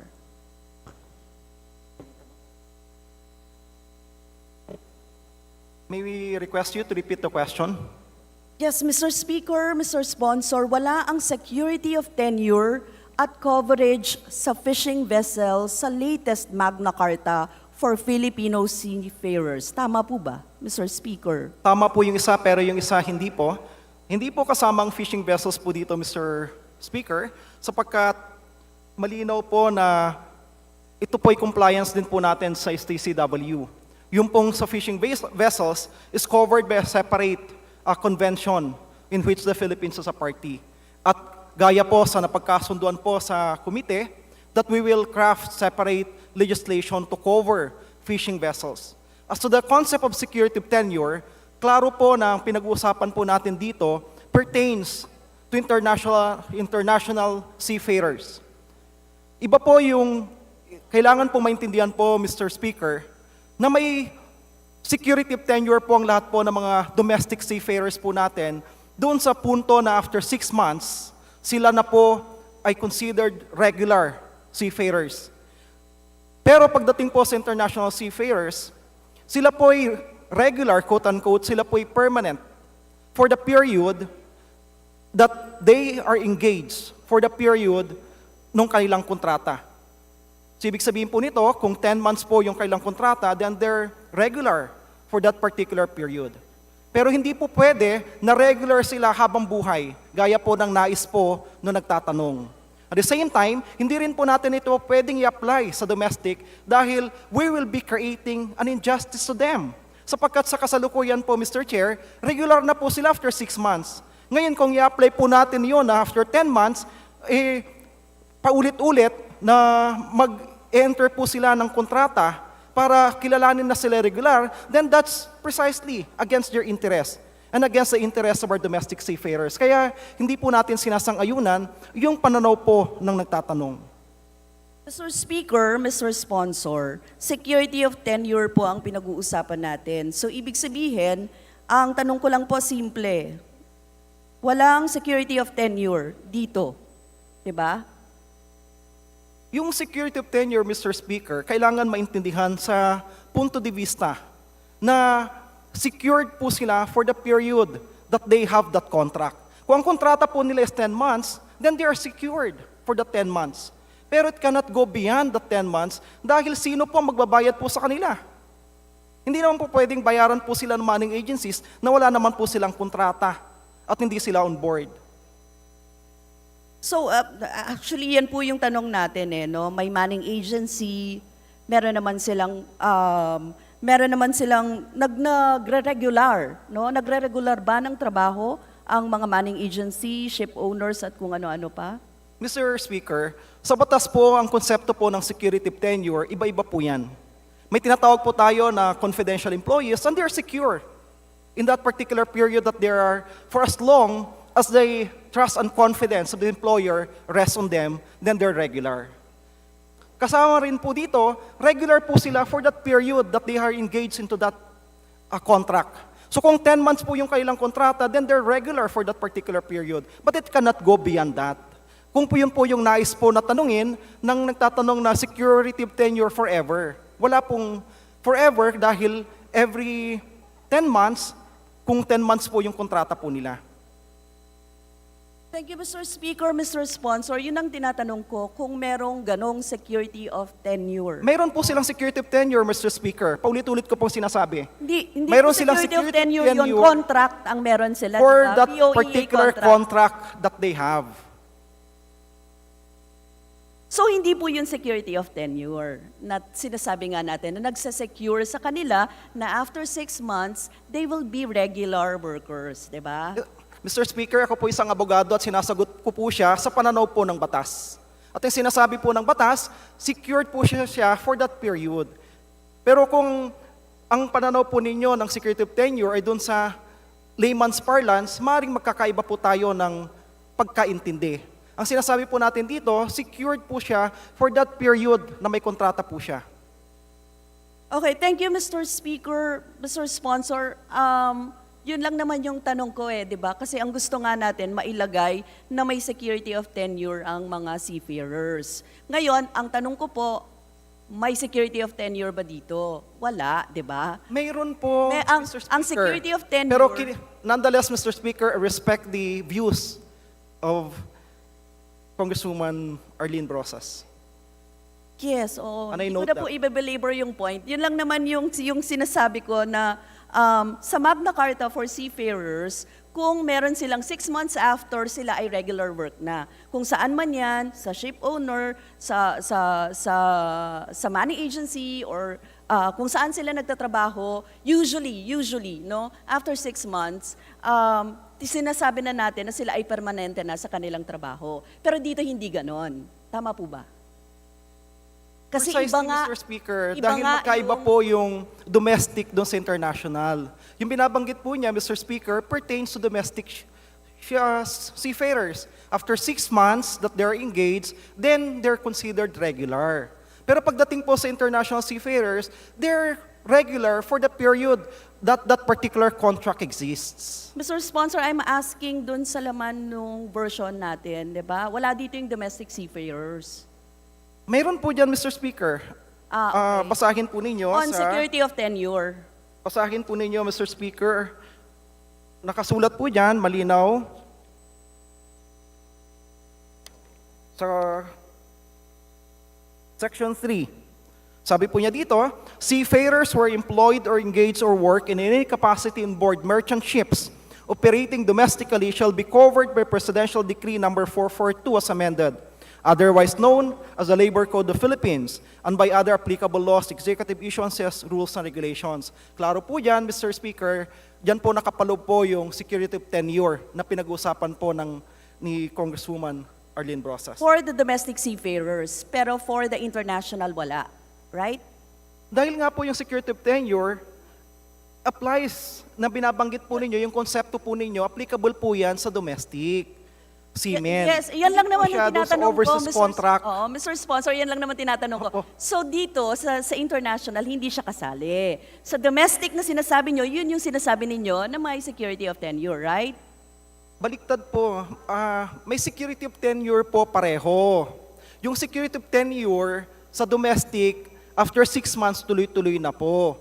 Pero sa international overseas contract workers, dahil contract, by their nature, overseas contract workers po. So ibig sabihin po nito, secured po sila for that particular period na sinasaad ng kontrata po nila. So magkaiba po yon. Hindi po natin pwedeng pagsamahin dahil magkaiba nga po yung domestic doon sa overseas contract Mr. worker. Speaker, okay, wag na po natin pahabain yan. Ang sinasabi po natin, yung definition na security of tenure natin, na 6 months after regular ka, nag-apply ba yun sa international dito sa version na to? Hindi po, Mr. Ayun, Speaker. yun lang Kasi po yung magkaiba tanong nga ko. po, Mr. Speaker. Sagutin niyo po yun. Di ba? Kasi ang sinasabi niyo, nag-explain kayo ng security of tenure sa version, sa iniisip ninyo na secured sila sa kontrata. And I was asking, di ba? I was asking, sa batas natin dito, sa DOLE, pag 6 months after, ikaw ay magiging regular. At yun po yung tinatanong ko, nag-a-apply ba yun dito sa international? Hindi, sabi nyo nga di ba? Hindi po, Sa kontrata kasi respect merong the ganong views of security. Oo. So yun lang yung tanong ko, Mr. Speaker, Mr. Sponsor. Pupunta na po ako sa susunod kong tanong. Baka maubusan tayo ng oras dyan Mr. Speaker, ano-ano po, Mr. Speaker, yung mga probisyon na hindi aplikable, sinasaklaw ba ng Magna Carta na ito ang domestic seafarers? Di sinabi nyo naman po, oo. Maliban sa ilang probisyon na aplikable sa kanila. Ngayon, Mr. Speaker, Mr. Sponsor, ano-ano naman para po maliwanag sa ating mga kababayan? Ano-ano ang mga probisyon na hindi aplikable sa domestic seafarers? Definitely, Mr. Speaker, hindi po applicable po sa kanila yung konsepto ng abandonment. Hindi rin po applicable po sa kanila yung services provided by OWA dahil hindi naman po sila overseas. So, klaro po dyan kung ano man po yung applicable po sa kanila ay nakasad po sa Section 3. Maliban po doon sa binabanggit po natin na Labor Code, it also applies yung Chapter 2, Seafarers' Rights, Duties of Seafarers, Chapter 3, Settlement of Disputes ng Chapter 10, specifically Sections 46 to 49, and Women in the Maritime Industry. Other than that, makapapansin po natin, pag binasa po natin yan, for example, Green Lane, wala po tayong pag-usapan na green lane para doon sa mga domestic seafarers. Applicable po yan sa international. Kaya hindi po sila saklaw. So, Mr. Speaker, Mr. Sponsor, ano-ano po ang mga right ng domestic seafarer na makakasama dito? Gaya po ng nabanggit ko, Mr. Speaker, sa Chapter 2, nakasad po dyan yung Seafarers' Rights. Seafarers' Employment and Social Rights, Section 5, right to self-organization, to engage in collective bargaining, and to participate in democratic exercises. Na inuulit lang naman po nito yung nakasad na po sa Labor Code. Right to educational advancement and training at reasonable and affordable costs. Right to relevant information. Right to information of seafarers' family. Right to public consultation, right against discrimination, right to free legal representation, right to an appropriate grievance mechanism, right to immediate medical attention, right to have access to communication, right to fair treatment in the event of a maritime accident, right to fair medical assessment. Halos lahat, Mr. Speaker, Mr. Sponsor. Yes. But, Mr. Speaker, Mr. Sponsor, mag-a-apply ba yung domestic standard employment contracts dito sa mga domestic seafarers? Hindi po, Mr. Speaker. Bakit po ayaw nating isama yung standard employment contracts para sa local nating seafarers? Dahil pong nakasad po dyan sa standard contract, contractual po yan, Mr. Speaker. Dito po sa domestic, binabanggit na nga po natin regular. After 6 months, regular sila. So hindi na po nila kailangan na pumirma ng contractual o kontrata. Or pwede silang pumirma, Mr. Speaker, Mr. Sponsor, ng kontrata, pero sinasabi natin na sila ay magiging regular pa rin. Pwede yun, di ba, Mr. Speaker, Mr. Sponsor, affording them all of the rights that are here, Mr. Speaker. Kinikilala po natin, at nirespeto po natin yung pananaw po ni Congresswoman Brosas, Mr. Speaker. So, Mr. Speaker, Mr. Sponsor, itong mga yung employment contracts, kinikilala, pero hindi natin ilalagay sa employment contracts. So, Mr. Speaker, Mr. Sponsor, as is pa rin yan. Hindi sila magkokontrata, right? It will be against your interest, Mr. Speaker, na mag-enter pa po sila ng kontrata when they're already considered regular. It's a diminution of the rights that they're maybe already enjoying. I mean, to include po yung iba pang mga rights na narito na applicable din sa kanila, na maaari ding applicable sa kanila. Ito lang kasi, Mr. Speaker, Mr. Sponsor, ano yung kaibahan ng domestic seafarers sa international seafarers? Tapos mga Filipino seafarers din naman yun. Mr. na pare-pareho Speaker, hindi na po i-afford. kailangan dahil may labor code na po tayo. At yung labor code, yung binabanggit po natin dito na mga rights po na yan, nakasad naman po yan sa labor code po natin. So it will be redundant if we're going to reiterate it. Kaya nga po, nakasad po ito para sa mga international seafarers. Sasabihin natin, Mr. Speaker, Mr. Sponsor, hindi ba parang pare-pareho naman sila dapat ng pagtrato? Ano ba yung magiging kaibahan ng mga international seafarer natin over doon sa mga domestic seafarer natin? Malaki, Mr. Speaker. Precisely, dahil international seafarer po sila, so naglalayag po sila sa karagatan. Yung domestic seafarer po natin, maaaring naglalayag po sila sa maliliit na, hindi sa karagatan, kundi mga rivers, even small seas within the Philippines. Mr. Speaker, Mr. Sponsor, pareho sila halos ng trabaho, mas exploited pa nga yata ang ating mga domestic seafarers. Kasi may mga angal sila ng sobra-sobrang trabaho din at may mga angal sila ng working conditions nila na napakahirap sa kasalukuyan, Mr. Speaker. But anyway, Mr. Speaker, Mr. Sponsor, gusto ko pong tumungo na dun sa importanteng section. Ito po yung section na nakasaad dito, Section 51 or the escrow provision. Ito po ay ilalagay sa escrow ang money award na makukuha ng seafarers sa halip na ibigay ang award sa nanalong seafarer o sa kanilang mga tagapagmana kung sila ay namatay. Habang nakabinbin ang kaso, ito ay idedeposito sa escrow at i-release lamang kapag ipinagtibay ng Court of Appeals ang desisyon ng National Labor Relations Commission or the NLRC at pinagtibay ng Supreme Court ang desisyon ng Court of Appeals. Tama po ba, Mr. Speaker? Mali po yung reinterpretation po ng nagtatanong, Mr. Chair. Sapagkat kapag binasa po nyo yan, klaro po na ibibigay po sa kanya pero hindi yung lahat. Pero doon sa pagtatanong po niya, sa rephrasing na, rephrase po niya na hindi ibibigay. Hindi po. Ang klaro po kapag binasa po natin, Mr. Speaker, yung escrow as manner of execution, ang binabanggit po rito, kapag nagkaroon po ng kaso, nag-file po ang isang seafarer at nagkaroon po ng arbiter. Yung entitlement po niya sa kasalukuyan, maring bibigyan po siya ng unpaid salaries. And that's his right. Ngayon, maliban sa unpaid salaries, maring may mga benefits po siya na entitlement. Right po niya yon. Ngayon, doon sa arbiter, maaring mag-award po siya ng tinatawag po natin na other monetary awards. Anong mga katulad po nito? Yung tinatawag po natin na moral damages. Yung moral damages, hindi po yan kasama sa tinatawag na statutory right ng isang seafarer. Kaya ngayon, ang sinasabi po natin, pagdating po sa NLRC, kapag in-affirm pa rin po yung moral damage, at nagkaroon po, kinontest po yon ng ship owner or the manning agency, pwede na po nilang makuha immediately, Mr. Speaker, yung uncontested o kaya doon sa statutory benefits. Yung nakasad na unclaimed or unpaid salaries, ibibigay na po yon, walang issue po doon, Mr. Speaker.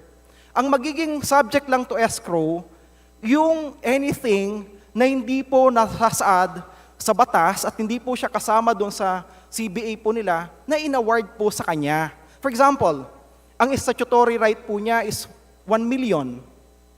Binigyan po ng additional na moral damage na 1 million. Immediately, executory na po yung 1 million. Yung 1 million, yun po yung subject for escrow. But at the same time, Mr. Speaker, may karapatan din pa rin po siya na pwede pa rin po niyang kunin yon kung basahin niyo po yan dahil nakasaad, kung magbibigay po siya ng bond, pwede po niyang makuha pa rin po yung additional na 1 million na yon. Yan pong section po na yan ay nakasaad din po yan sa rules of court. So kinukopya lang naman po natin kung ano po na po yung nasa rules of court, but at the same time, we're actually providing better process dahil maliban po doon sa nakasad na po sa rules of court, may option po siya na po pwede pa rin po niya na makuha kung maglalagay po siya ng bond or i-escrow. So may option po si seafarer kung sakaling siya po yung nanalo. Mr. Speaker, yan po yung susunod kong tanong eh. Kung gustong makuha agad ng seafarer ang money award sa NLRC, magbabayad siya ng bond. Binanggit niyo po. Mr. Speaker, under the Labor Code of the Philippines, no employee is required to pay a bond for execution. Bakit po natin ito ipapataw sa mga seafarers kapag nagsampa sila ng kaso sa NLRC? Ang sinasabi po natin dito, Mr. Speaker, yung binabanggit po ninyo na no bond, is statutory rin po yan. Ngayon, ang sinasabi po natin, may option po siya. Pwede po hindi siya magbigay ng bond, i-escrow po yung contested amount. So, ulitin po natin, ang pinag-uusapan lang po natin dito, hindi po yung statutory right o statutory na sinasad po ng batas na entitlement po niya. Ang pinag-uusapan lang po natin dito sa escrow, anything on top of that. Sapagkat in the first place, yun ay discretionary, ibig sabihin. Discretion nung labor arbiter, discretion nung NLRC, na i-award po sa seafarer po yun. So hindi po yun by right. It was by discretion. Yun po yung sinasabi po natin na may option siya ngayon to place it in escrow or to provide or post a bond kung gusto na niyang makuha yung discretionary award. Mr. Speaker, Mr. Sponsor, correct me if I'm wrong. Itong provision na ito, in essence, aimed to amend the labor code. It will have a significant impact on the labor claims, governing the immediately final and executory nature of decisions issued by the National Labor Relations Commission o ng National Conciliation and Mediation Board ng NLRC at NCMB. Hindi Diba, pa po siya Mr. final in the Speaker? first place. Yung binabanggit po ninyo, kung nag-appeal, then that's not final. So At hindi yun po yung ang tanong ina-address ko, po natin kung dito. Kung wala mababago- nag-appeal, then they can already claim it. Then, Mr. Speaker, Mr. Sponsor, ang tinatanong ko po dito, kung nababago nito, in essence, yung provision, yung ng provision na ito, yung NLRC and NCMB, hindi. That NLRC provision? Oo. Mababago ang labor code. Not exactly. Kapag ganyan. Dahil yung on top of the amount, yung sinasabi ninyo. Yes. Ba yun? At yun po yun naman po ang nakasad po sa rules of court. Actually, favorable pa rin po sa kanila dahil in the first place, hindi na executory na immediately whatever is statutory right sa kanila. So, compared sa regular courts, sa civil cases, hindi ka pwedeng mag-execute po niyan unless and until may final decision po ang Supreme Court. Okay. Mr. Speaker, Mr. Sponsor, i-quote lang natin para makapag-react kayo, no? Kaugnay sa, ito naman ay isa, no, sa mga ipinadala sa atin, no, na may mga certain cases, no, and kung bakit nila tinututulan itong escrow fund, no. Halimbawa, yung pag-propose ng inclusion ng following issues, among others, kasi mga manning agencies, di ba? Club representatives, repeatedly finofloat na ang phrases na ambulance chasing and abuse of seafarers compensation system para sa proposal sa Magna Carta. They proposed the inclusion of the following issues in the proposed Magna Carta for Filipino seafarers with respect to the monetary claims.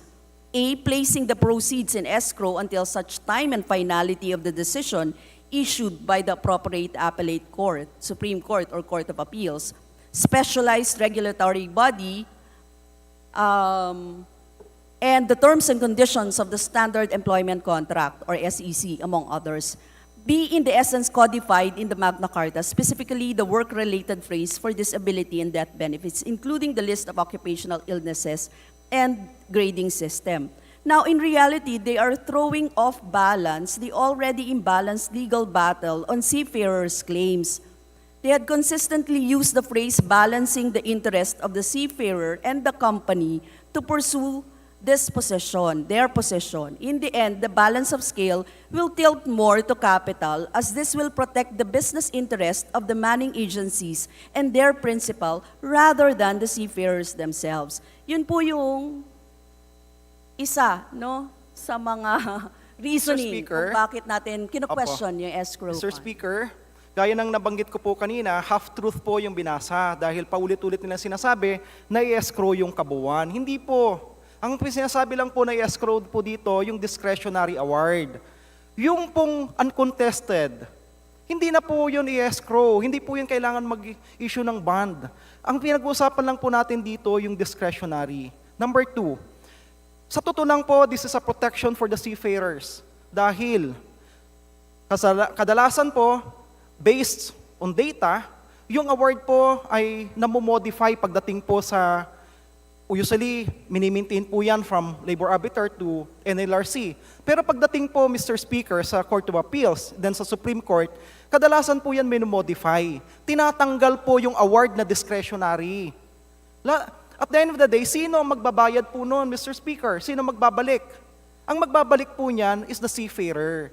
At meron na po tayong mga kaso kung saan nakikiusap po yung seafarer mismo dahil pinababalik sa kanya yung nakuha na po niya. And at the end of the day, ang at risk, yung kabuhayan din po niya, yung kanyang bahay na naipundar, nakukuha. Kaya at the end of the day, this is their protection. Ngayon, at the end of the day, pwede pa ba niyang balikan kung sino yung pinag-sharean po niya nung kanyang tinanggap nung una? Wala po. So at the end of the day, siya yung mismo na magsasuffer po noon. Kaya napakaganda po ng provision po nito sapagkat sinasabi po natin dito, the interest earned by the amount in escrow shall inure to the benefit of the prevailing party.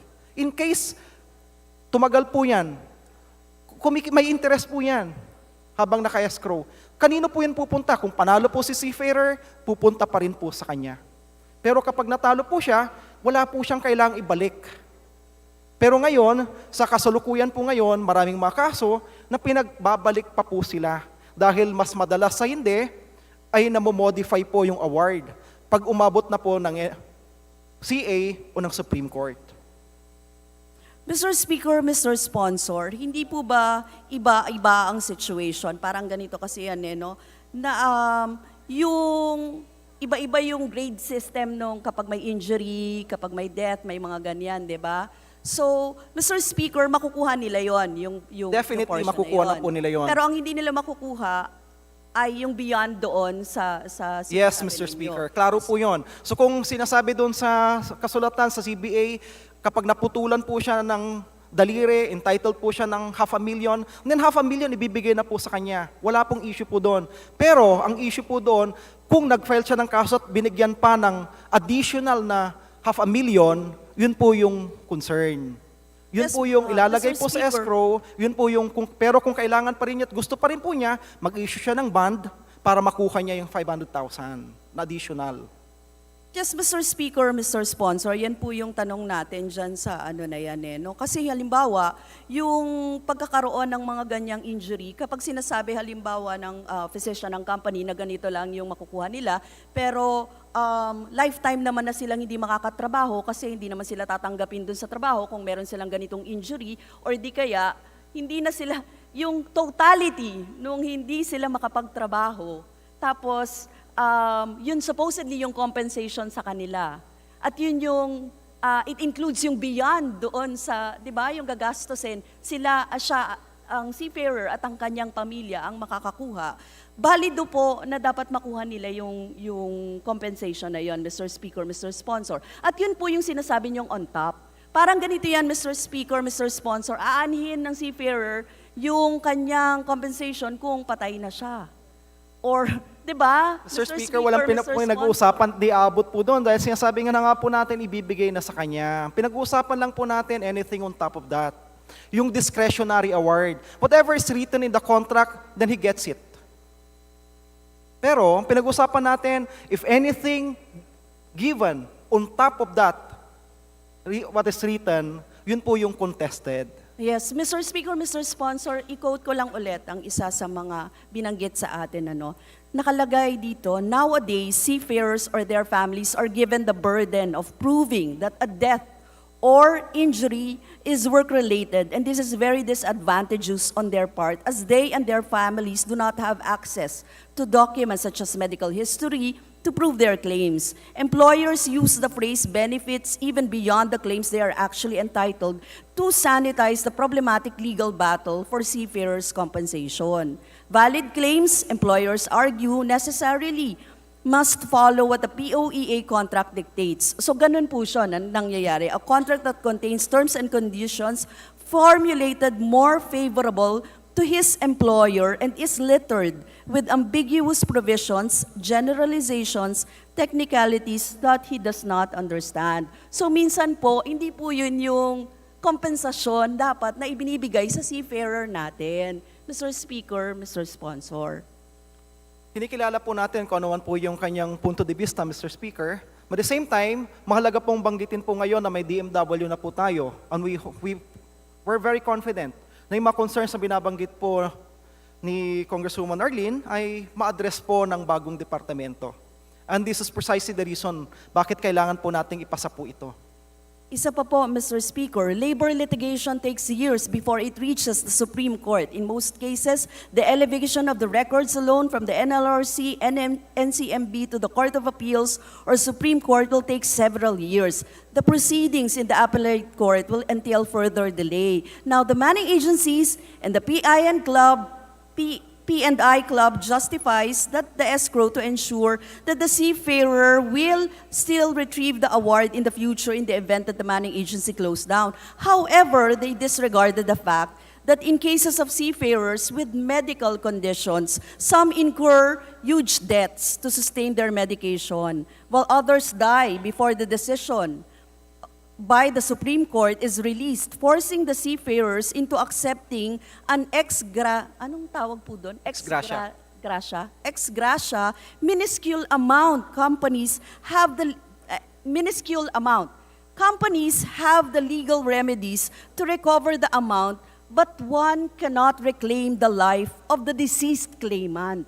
So, Mr. Speaker, very general po ulit yan, yung binabanggit po ng nagtatanong, at wala pong pinagkaiba doon sa sagot na po natin kanina pa. Ang generalize po ninyo na hindi makukuha. Hindi po sa hindi makukuha po nila. Anything that is statutory, anything that is written in the contract, makukuha po nila yon immediately. Ang pinag-uusapan lang po natin dito, anything discretionary award. So, yung discretionary award na po na yun po yung nakasaad po rito, Mr. Speaker. Alam niyo po, Mr. Speaker, Mr. Sponsor, napakaganda nung ating Constitution, Yung study of the constitutions of various nations readily reveals that it is only in our Constitution which devotes a separate article on social justice and human rights.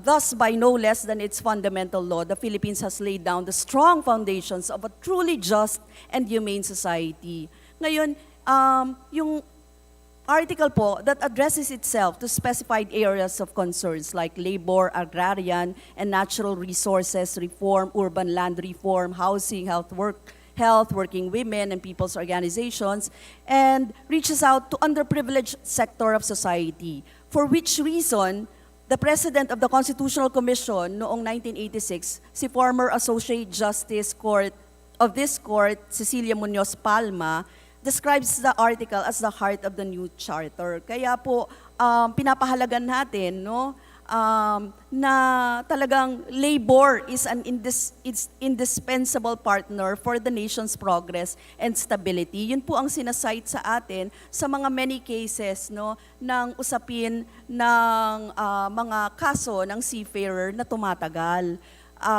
Lalo na hindi na ibibigay sa kanila yung karampatan nilang kompensasyon. Totoo po yun kung sinasabi ninyo maibibigay sa kanila sa initial, pero sa tagal nga ng panahon na naka-escrow yan, hindi natin alam kung maibibigay pa sa kanila yan or maaabutan pa nila kung sakasakali. So, again, parang circumvention ito of the rules on preliminary injunction, parang temporary restraining order, Mr. Speaker, Mr. Sponsor. Ano pong pagtingin I niyo beg to doon? disagree, Mr. Speaker. Paulit-ulit po yung binabanggit, pero very general po yung mga concerns at binabanggit po nila. But with respect to protection to labor, basahin po nating maigi po ito para mas maintindihan po natin that labor is actually well protected dito sa mga nakasad po rito.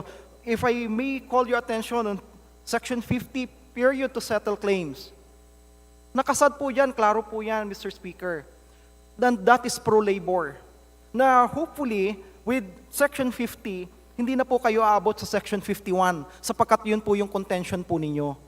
Sa Section 50 pa lang, we hope, address na po yung issues po ninyo, pero kung sakali man, there are other protection provided to labor. Kung labor po yung pinag-uusapan po.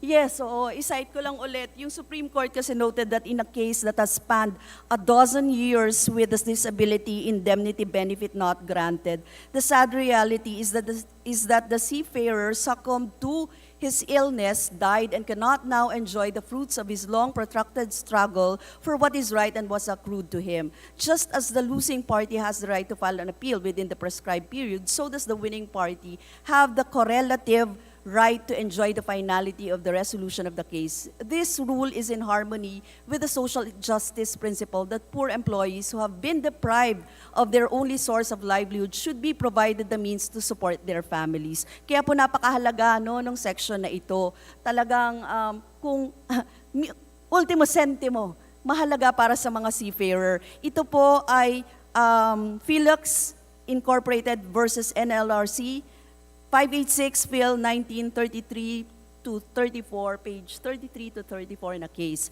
And Brizuela versus Dingle and Legaspi, GR number 175371, April 30 po ito, 2008. So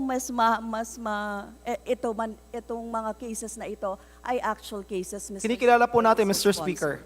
At totoo po yung binabasa po nila. And that's precisely, kapag binasa po nila ng buo, yung provisions po ng Magna Carta for Seafarers, makikita po nila that the spirit of those particular decisions are addressed and encapsulated in the Magna Carta for Seafarers. So, sagutin po ninyo, circumvention of the rules on preliminary injunction or parang temporary restraining order po ba ito? Definitely not. Next, Mr. Speaker, the proposed provision we think violates the constitutional right to equal protection of the laws. Mr. Speaker, Mr. Sponsor. Mr. Speaker, I don't understand how it can violate equal protection of the laws because their jurisprudence is very clear. When it comes to equal protection of the laws, you treat people equally in the same class. Kung sino po yung magkakapareho, then same treatment should be given or accorded to them.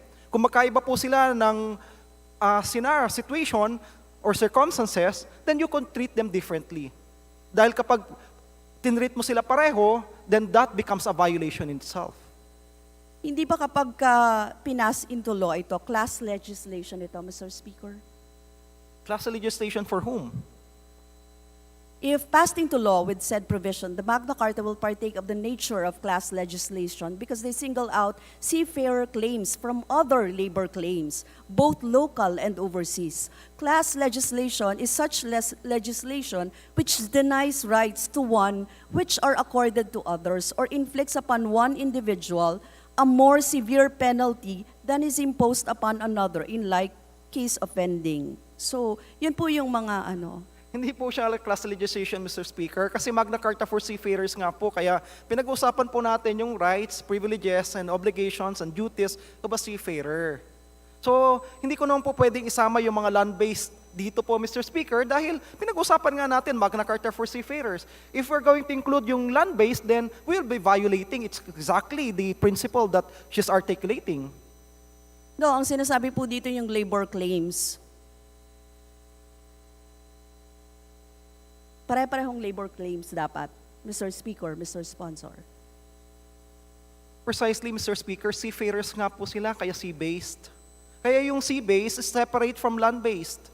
So that in itself provides us that they are of different nature. Sea-based are sea-based.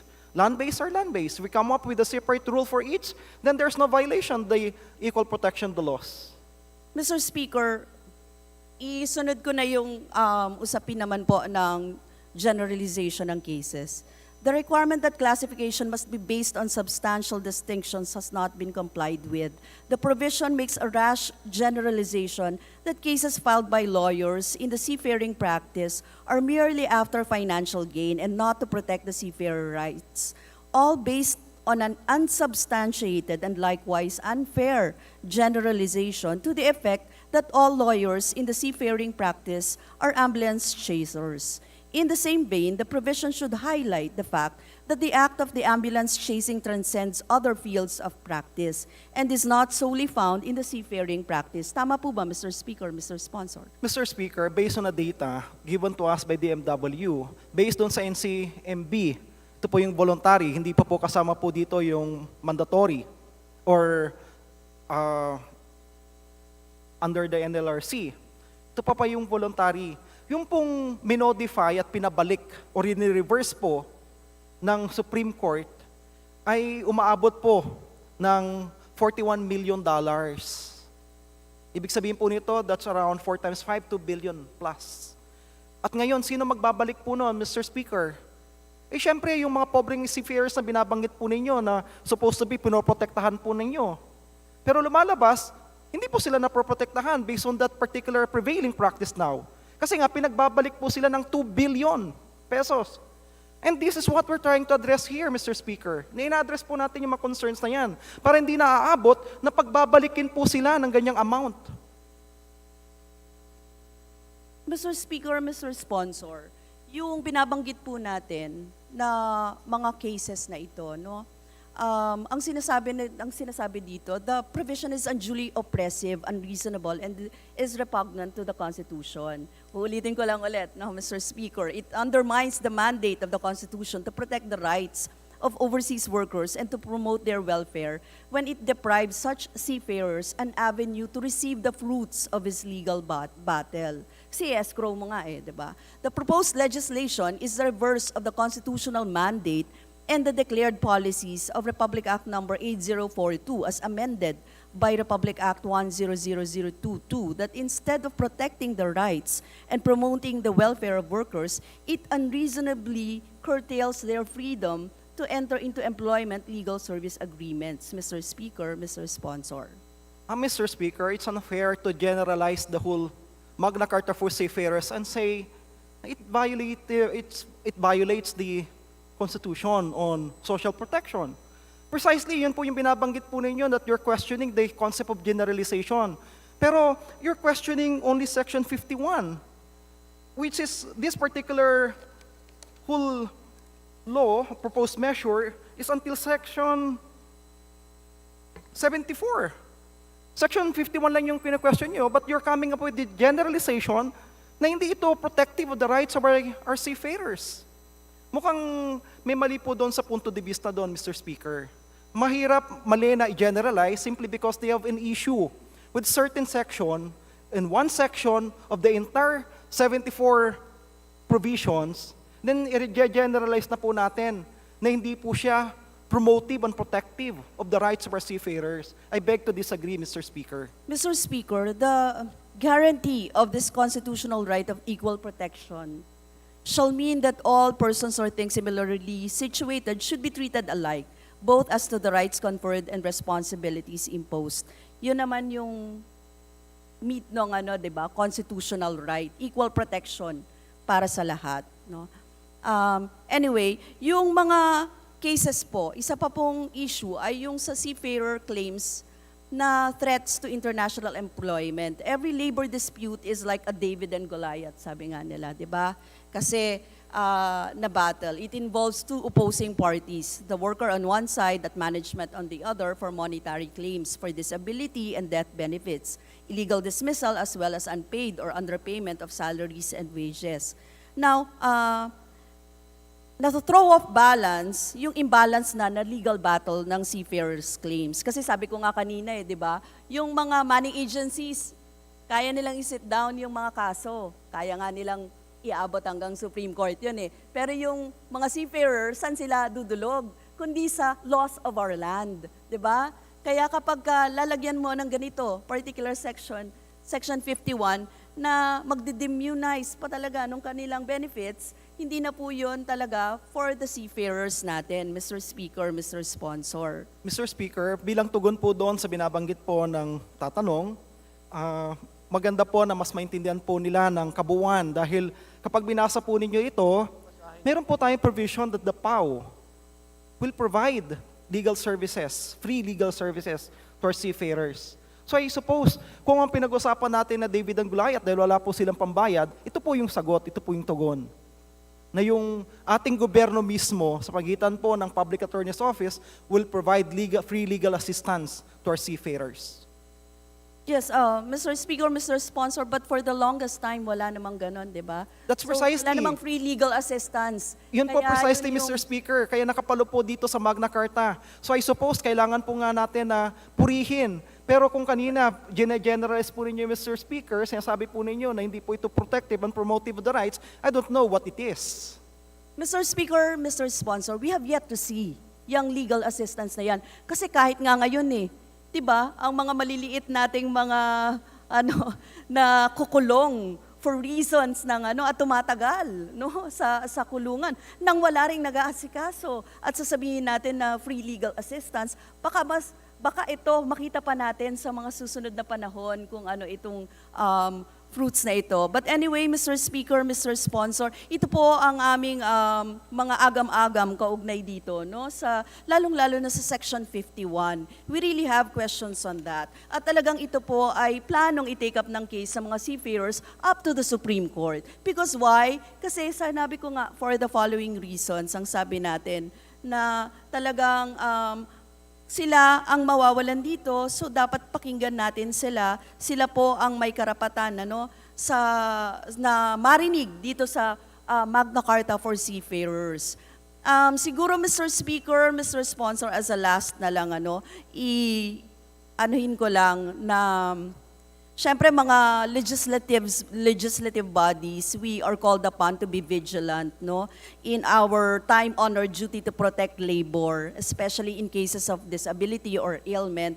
Now, when applied to Filipino seafarer, the perilous nature of their work is considered in determining the proper benefits to be awarded. These benefits, at the very least, should approximate the risks they brave on board the vessel every single day. Kasi delikado po ang kanilang mga kalagayan. In general, the current version ng bill, sa tingin po namin, dapat tanggalin yung specific section of Section 51 kung saan naglalagay ng escrow fund. Anyway, as stated earlier, as far as the constitutional social justice principle is concerned, the pending Magna Carta for Filipino seafarers should be the translation into reality of the wisdom popularized ng President Magsaysay before. He who has less in life should have more in law. The Magna Carta should be for the Filipino seafarers, not for those whom the law sought to protect them from abuses and violations of their rights. Mr. Speaker, Mr. Sponsor. Maraming salamat po, Mr. Speaker, sa mga tanong at sa ilang mga tinuran. Papasalamat po tayo sapagkat kapag binasa naman po nila ng kabuuan po ito, makikita po nila how much we value our seafarers and how much protection we're giving to them. Protection for their rights and promotion of their welfare. At the same time, yung paulit-ulit po nilang binabanggit din, Mr. Speaker, na mga seafarers. Sa totoo lang po, Section 51, tinanong din po natin yung mga unions ng seafarers. And they raised no objection. Yung pinakamalaking union po ng seafarer, tinanong po natin. And they raised no objection to this particular provision. So I personally don't understand from where that group that they're mentioning are coming from. But nonetheless, Mr. Speaker, we will always respect your views, your insights, and we considered most of your proposals. But of course, not everything can be accommodated, Mr. Speaker. In this particular regard, binabanggit at sinasabi po natin that this will redound to the benefit of our seafarers and to the welfare, to your welfare, and this will greatly redound to the entire maritime industry and to the country as a whole.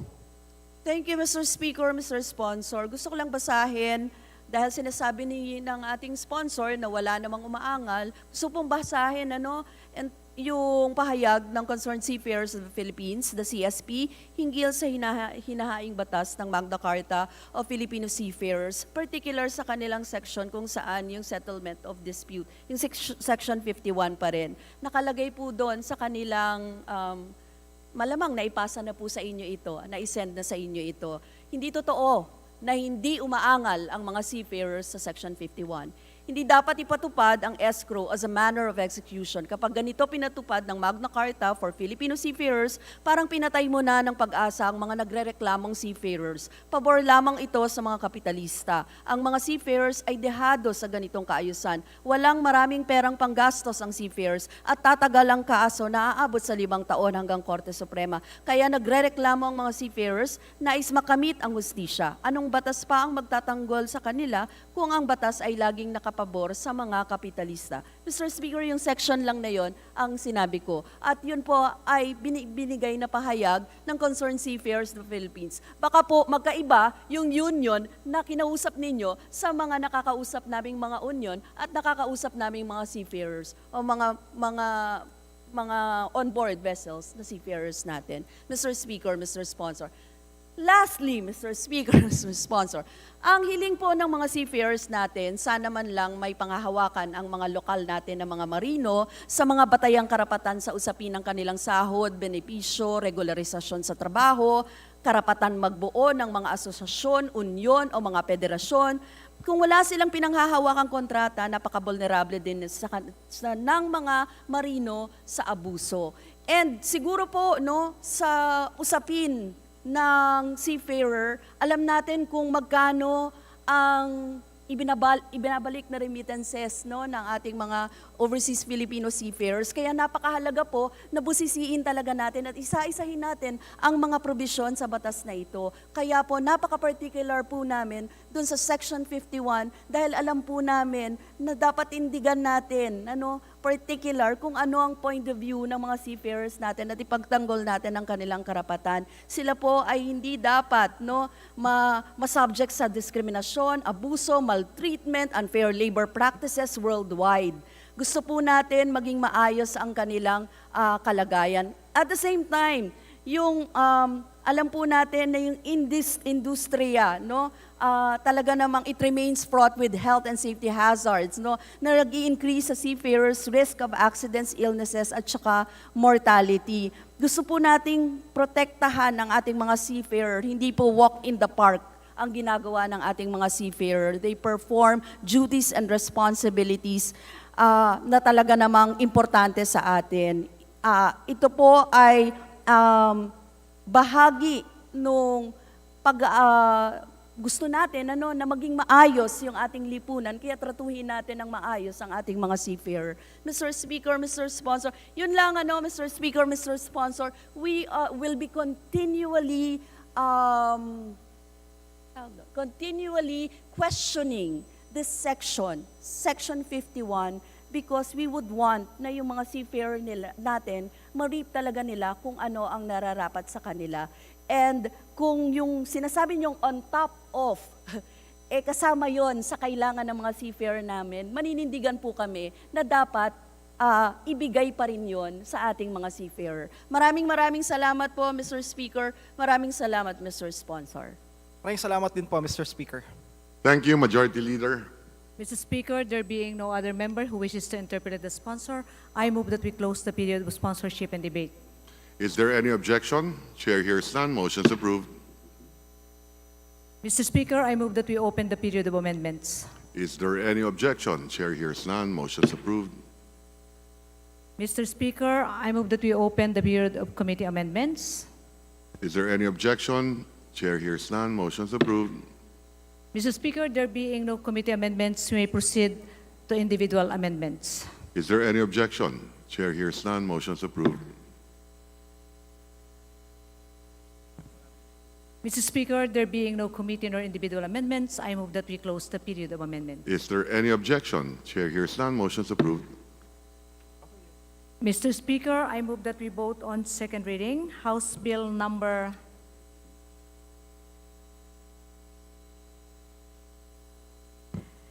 7325. 25. No, 7325. So move, Mr. Speaker. Is there any objection? Chair hears none. Motion is approved. Those in favor of House Bill number 7325, please say aye. Aye. Those against, please say nay. The ayes have it. House Bill number 7325 is approved on second reading. Congratulations to our sponsor, Majority Leader.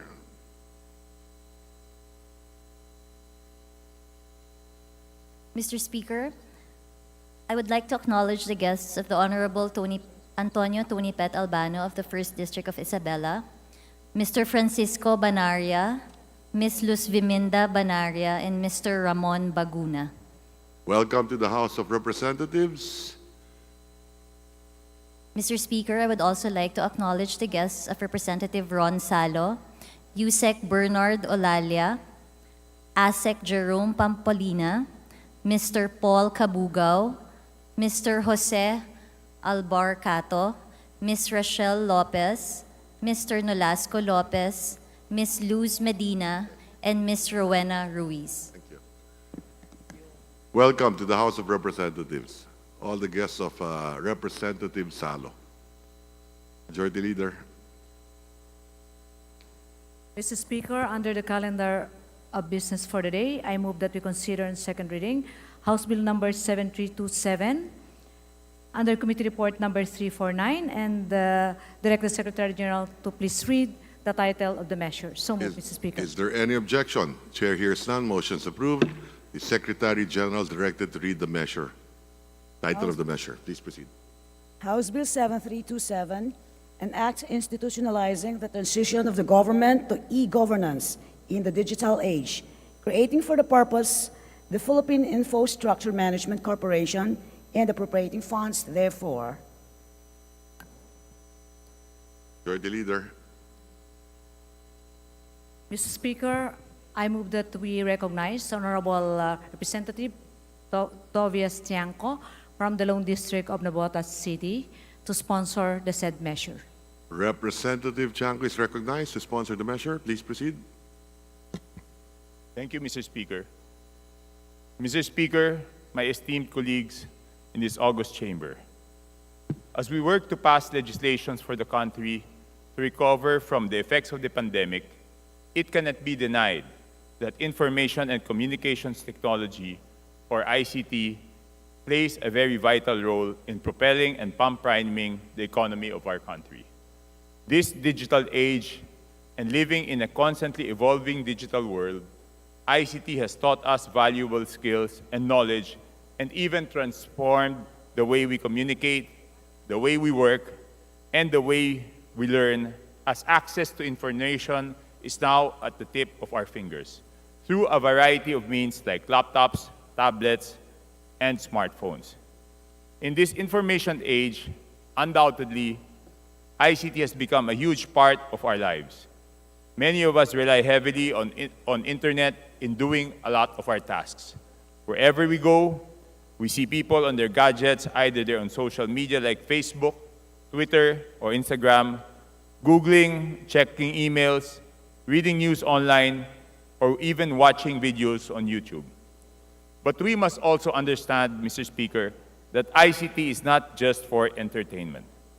Having this technological advantage benefits the use of government services as well, as we can now download application forms, schedule an appointment, and have our documents delivered for us, just to name a few.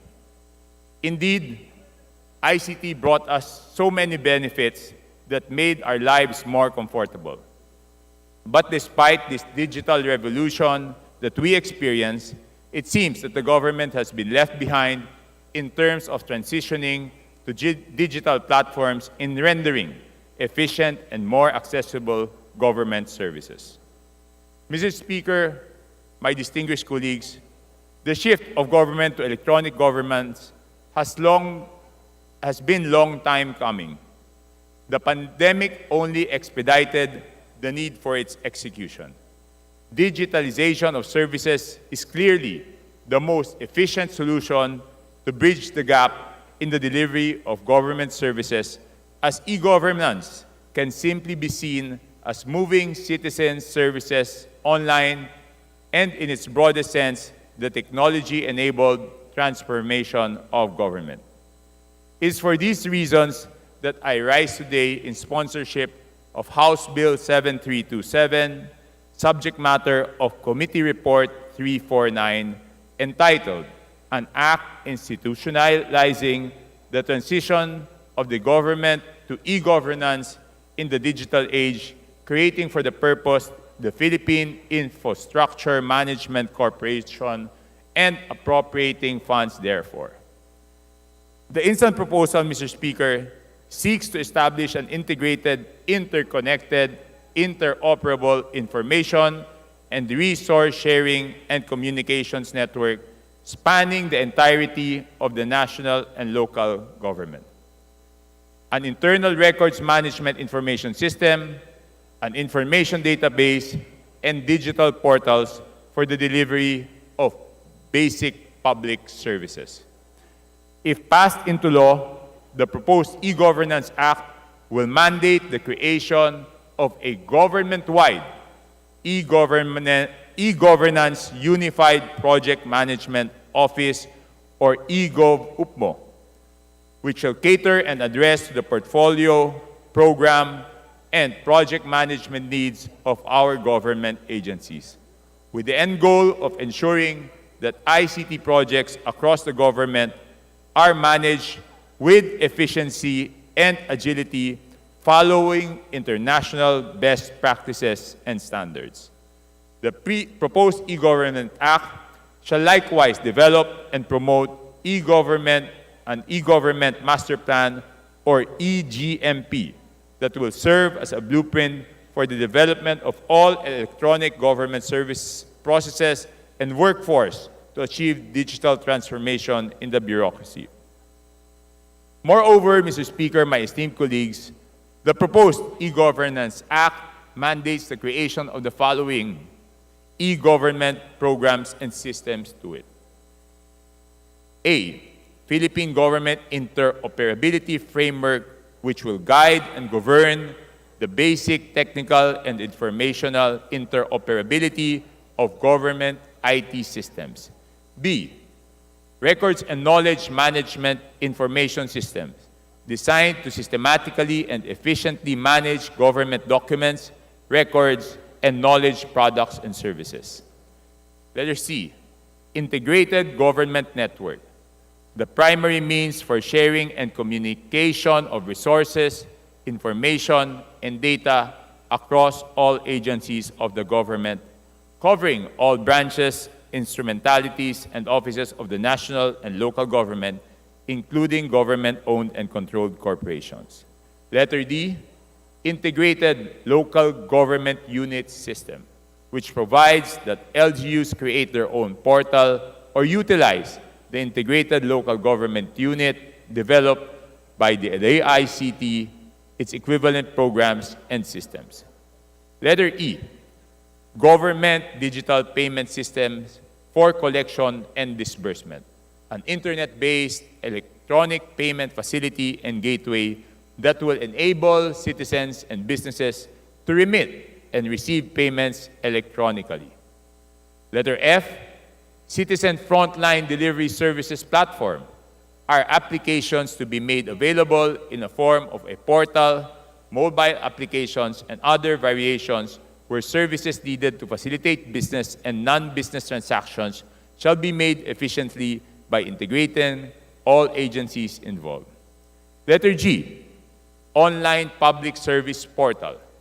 This serves as a help desk where citizens, foreign nationals who have been lawfully admitted in the country, and businesses organized, existing, and operating under the laws of the Philippines can request for information and assistance on government frontline services, service procedures, and report recommendations, appreciation, complaints, and feedbacks.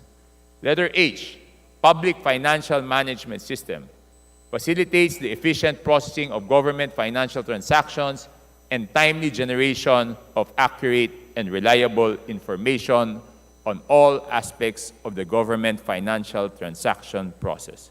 Letter I, Procurement System, which provides for an auditable online system that encompasses all procurement and supply chain management processes involving bidding, contract management, delivery, acceptance, and payment for services or supplies.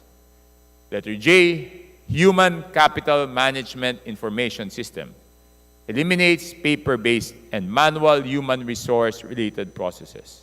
And letter K, Government Public Key Infrastructure Program, which allows paperless transactions and remote approval of signatories in the government. This would reduce red tape, therefore enforcing ease of doing business. Further, the proposed e-governance law will increase and encourage people's participation in the governance process, which pushes for the digitization of paper-based and other traditional modes of workflows, for a more efficient and transparent public service that also encourages government cooperation with the private sector in providing resources, assets, and services. With those manifestations, Mr. Speaker, honorable members of this august chamber, this humble representation firmly believes that it is now high time to enact a law that will require all government agencies to transition to digital platforms. And in addressing the problem of long-winded delivery of services and in intensifying the efficiency of all government offices, the better, if not the best solution, is e-governance, which will provide the time-bound and cost-effective delivery of services and transparency in the work for both government and the citizenry. Considering the importance of this proposed law, I earnestly request my esteemed colleagues to give their full support for the early approval of this bill. Thank you very much, Mr. Speaker.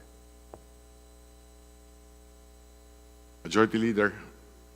Mr. Speaker, I move that you recognize the Honorable Chino Miguel Almario from the 2nd District of Davao Oriental for his sponsorship speech. Is there any objection? Chair hears none. Motion is approved. Representative Almario is recognized. Please proceed. Thank you, Mr. Speaker. Mr. Speaker, ladies and gentlemen, esteemed colleagues and fellow Filipinos, it is with great honor and pride that I stand before you today to sponsor House Bill number 7327 under Committee Report number 349 entitled An Act Institutionalizing the Transition of a Government to E-Governance in the Digital Age, creating for the purpose the Philippine Infrastructure Management Corporation and appropriating funds therefore. As we move further into the 21st century, we find ourselves in a world that is increasingly driven by technology and digital innovation. The need for efficient, reliable, and secure electronic communication between government agencies and citizens is becoming more and more crucial. For those who are not familiar, e-governance refers to the use of technology to improve government services, streamline operations, and make information more accessible to citizens. Essentially, it allows citizens to interact with the government through digital means, such as online portals, mobile applications, and social media platforms. This is a significant shift from traditional government services, which are often time-consuming and require in-person visits to government offices. The benefits of e-governance are vast and far-reaching. It can improve the efficiency of government services, increase transparency, and save time and money for both the government and citizens. It can also enhance citizen engagement and participation in government affairs, as it makes it easier for citizens to access and provide feedback on government policies and programs. This bill aims to provide a comprehensive feedback and framework for the development, implementation, and maintenance of e-governance systems in the Philippines. This legislation will create a more accessible, transparent, and effective government that will better serve our people. Let me illustrate the importance of e-government systems with some examples in other countries. In Estonia, citizens can access all government services online through a secure digital ID, including voting in elections, signing documents, and even starting a business. The country's e-government system has saved millions of hours of waiting time and has reduced administrative costs by 2% of their GDP.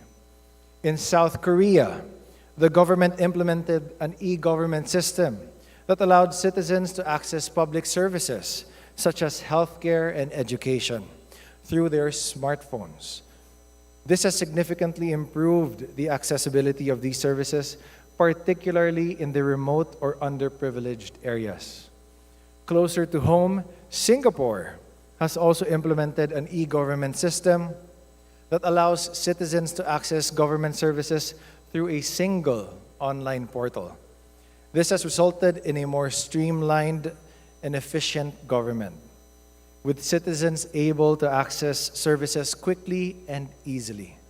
As a result, Singapore has been ranked as the most digitally advanced nation in Asia and the second most digitally advanced in the world.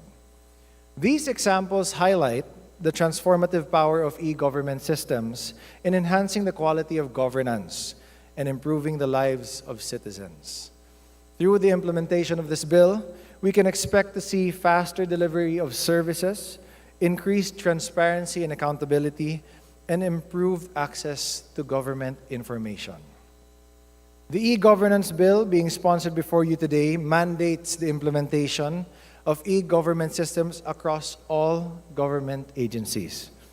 This will require agencies to create and maintain online portals and mobile applications to provide citizens with easy access to government services and information under the guidance of the Department of Information and Communications Technology. It will also require agencies to digitize their documents, such as implementing online document management systems, and to prioritize cybersecurity measures to protect citizen data. But the benefits of this bill go beyond just improving government services. By implementing e-government systems, we can attract more businesses to the Philippines and create more job opportunities in the technology sector. It can enhance the business environment, attract foreign investments, and reduce transaction costs, all of which contribute to the growth of the economy. We can also improve our ranking in the Global Competitiveness Index, which considers the quality of a country's digital infrastructure and the extent to which it uses technology to enhance government services. Finally, this bill can help bridge the digital divide in the Philippines. While many urban areas have access to digital technology, there are still many areas in the country that lack basic internet connectivity. By implementing e-governance systems, we can ensure that citizens in these areas also have access to government services and information, which can help to reduce inequality and improve overall quality of life in these communities.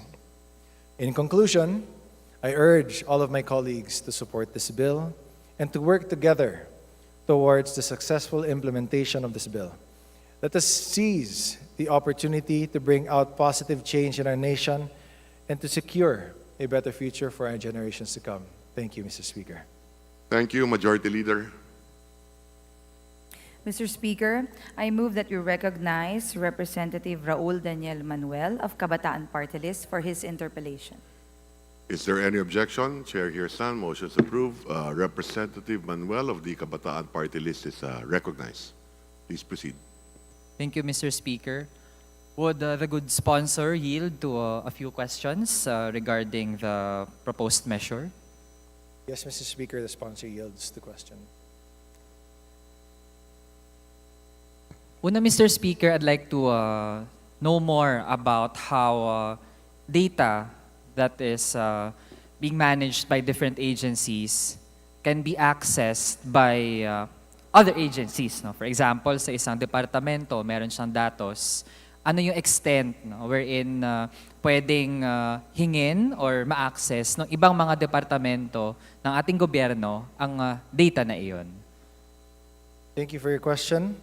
Under Section 4 of the definition of terms, there is what we call an API or Application Programming Interface, which allows any programmer to specify what kind of data can be accessed. So if we put it into the picture of agencies, Mr. Speaker, Your Honor, the agency can opt to share specific data relative to their function, relative to what is needed by other agencies to be able to conduct business and also to transact as well in the interagency aspect. So in essence, this can be done through programming. This can also be done through the agreement as well between the agencies concerned. Okay. Ibig sabihin, Mr. Speaker, hindi lahat ng datos ng isang departamento ay pwedeng ma-access o hingin ng iba pang mga departamento? That is correct, Mr. Speaker, Your Honor. Okay. Pangalawang tanong, Mr. Speaker, ito naman ay tungkol sa section on data and information security. I believe this is section 21, which seeks that websites, portals, and others must be kept secure and free from interference or unauthorized access. I'd like to know more about how this can be guaranteed, Mr. Speaker, because as it is worded right now, it seems na vague kung paano talaga natin maaabot yung ganong objective na nakasaad sa section. Thank you. So, Mr. Speaker, so under Section 21 on Data Information Security, thank you for pointing that out, Your Honor, Mr. Speaker. Actually, the mere fact that the department that will perform the cybersecurity will be the Department of Information and Communications Technology solidifies the need to be able to protect our own country's data.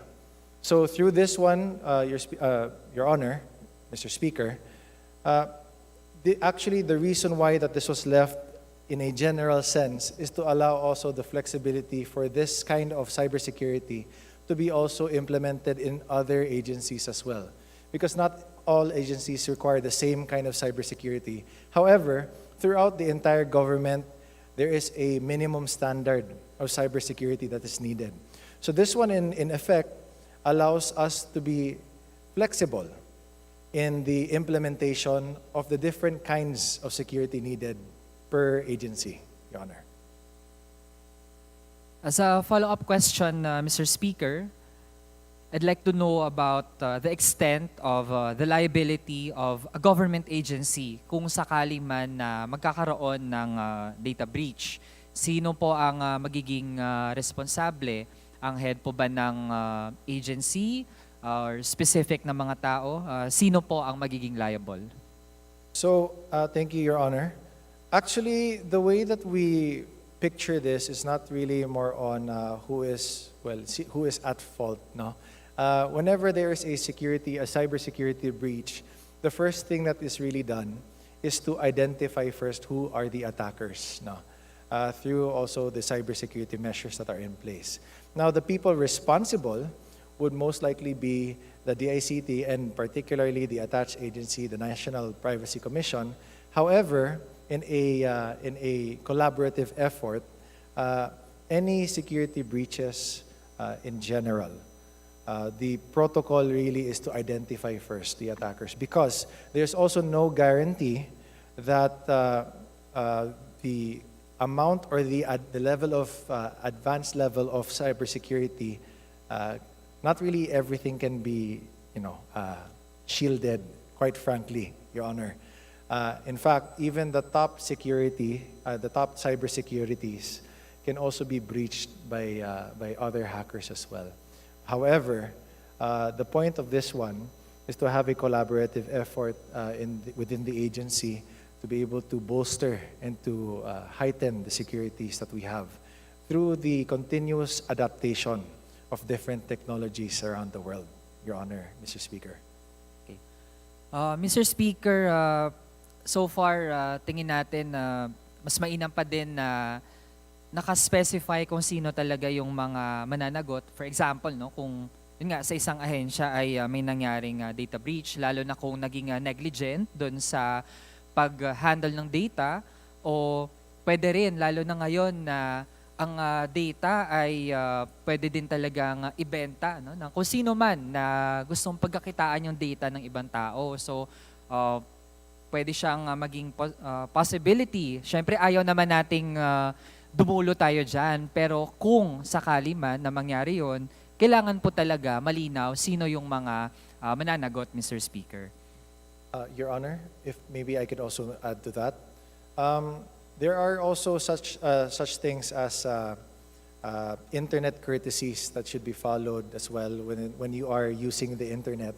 And if, for example, the owner of the data has not been responsible in the handling of data, let's say, for example, they willingly go to unsecure sites, to unsecure areas in the internet, then most likely the person who owns the data is also liable for the breach in security on their end, Your Honor, Mr. Speaker.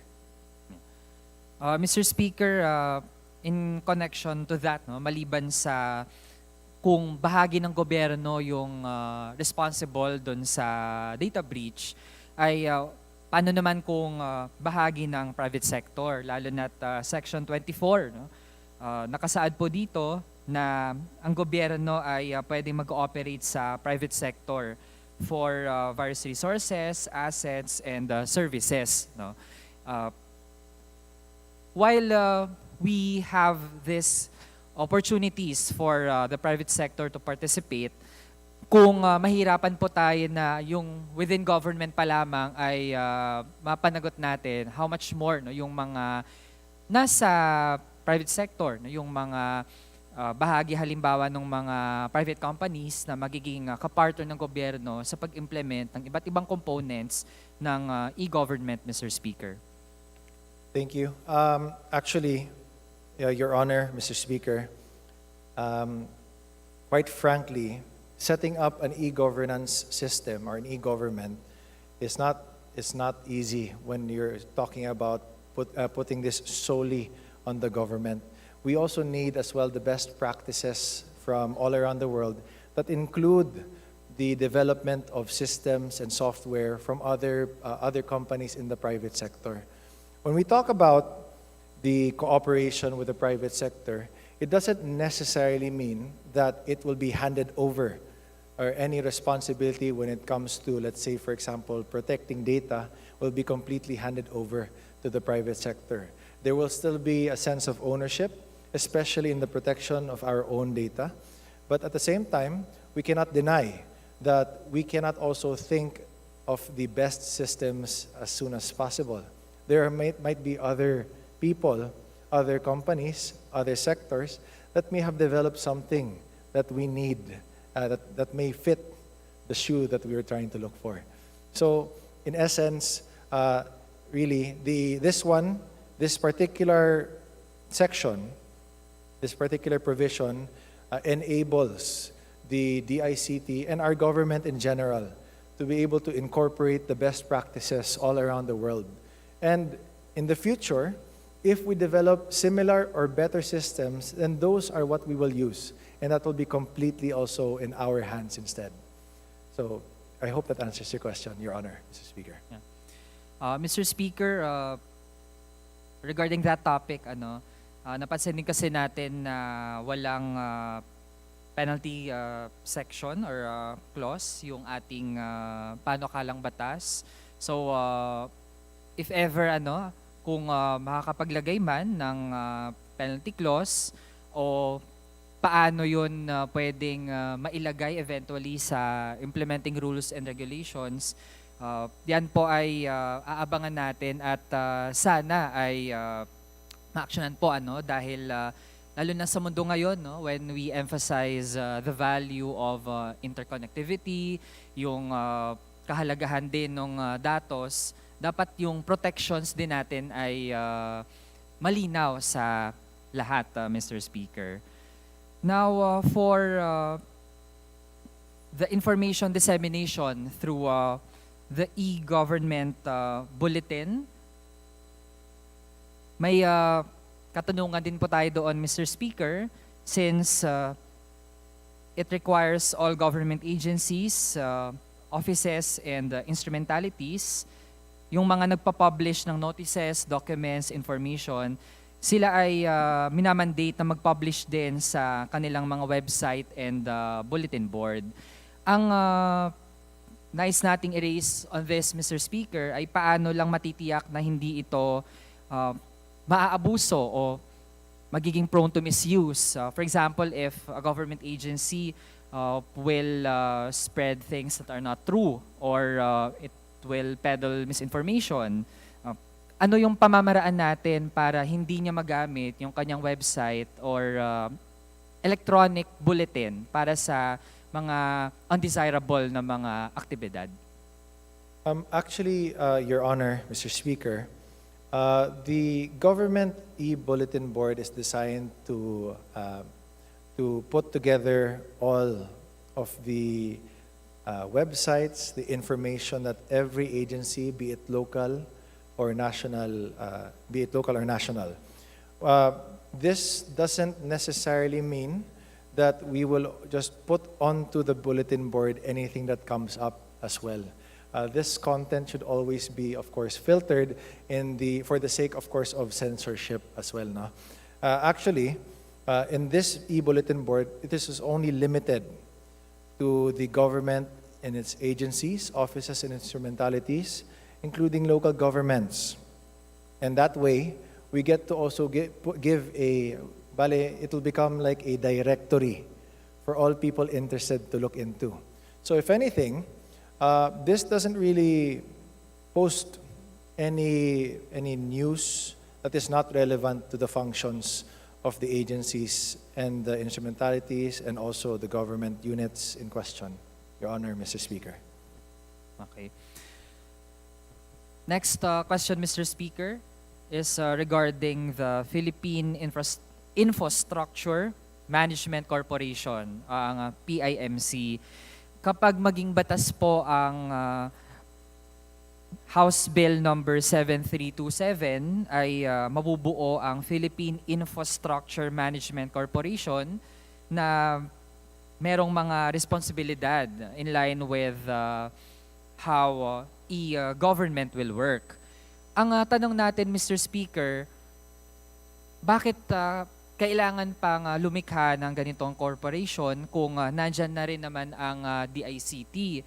Because when we checked the functions of PIMC, should it be created, ay merong mga pagkakapareho. Yung management ng assets, creating an enabling environment to foster innovation, pati rin po ang pag-implement ng mga programa gaya ng pag-expand ng mismong data centers ng national government, ang government cloud, ang free Wi-Fi for all. Yung mga nabanggit po na ito, naka-enlist sa Section 25 ay pwede din namang gawin ng DICT, Mr. Speaker. Thank you for the question, Your Honor, Mr. Speaker. Actually, that is a very fair point, Your Honor. And the reason why that the PIMC is included, while it looks like on paper that it has the same functions as DICT, we have to also take into consideration a few things. Number one, funding. So when we talk about funding, especially in DICT, the DICT receives around 1% of the national fund.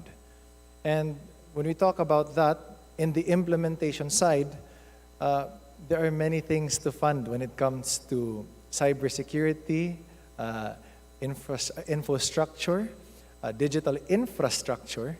And when we continue to look at the General Appropriations Act, if ever the priority is not within the DICT, then there will be less money allocated to be able to fund for such projects.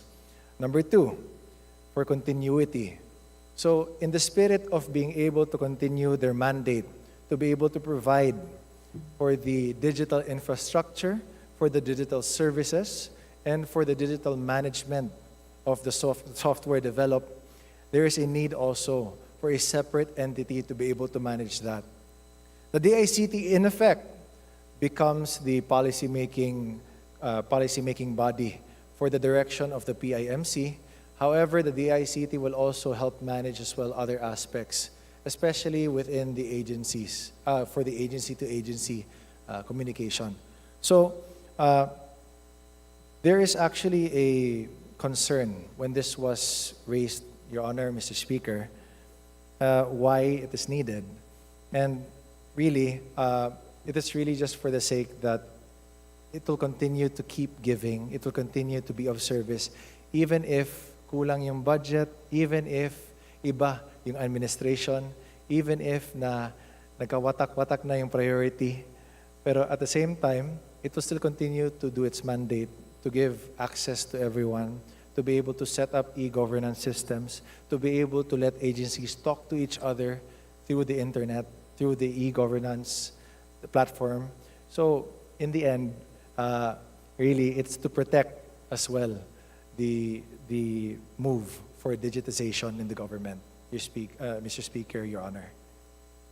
Mr. Speaker, kung pwede din namang gawin ng DICT ang functions ng PIMC, why not lalo nating patatagin yung ating DICT, lalo na't sa bansa po natin nandyan yung mga programa din at meron ding mga panukala pa lamang, pero ang nais gawin ay paano i-promote ang STEM education sa hanay ng ating mga kabataan. Eventually, yung mga graduates natin doon, sila yung pwedeng mag-reinforce sa DICT.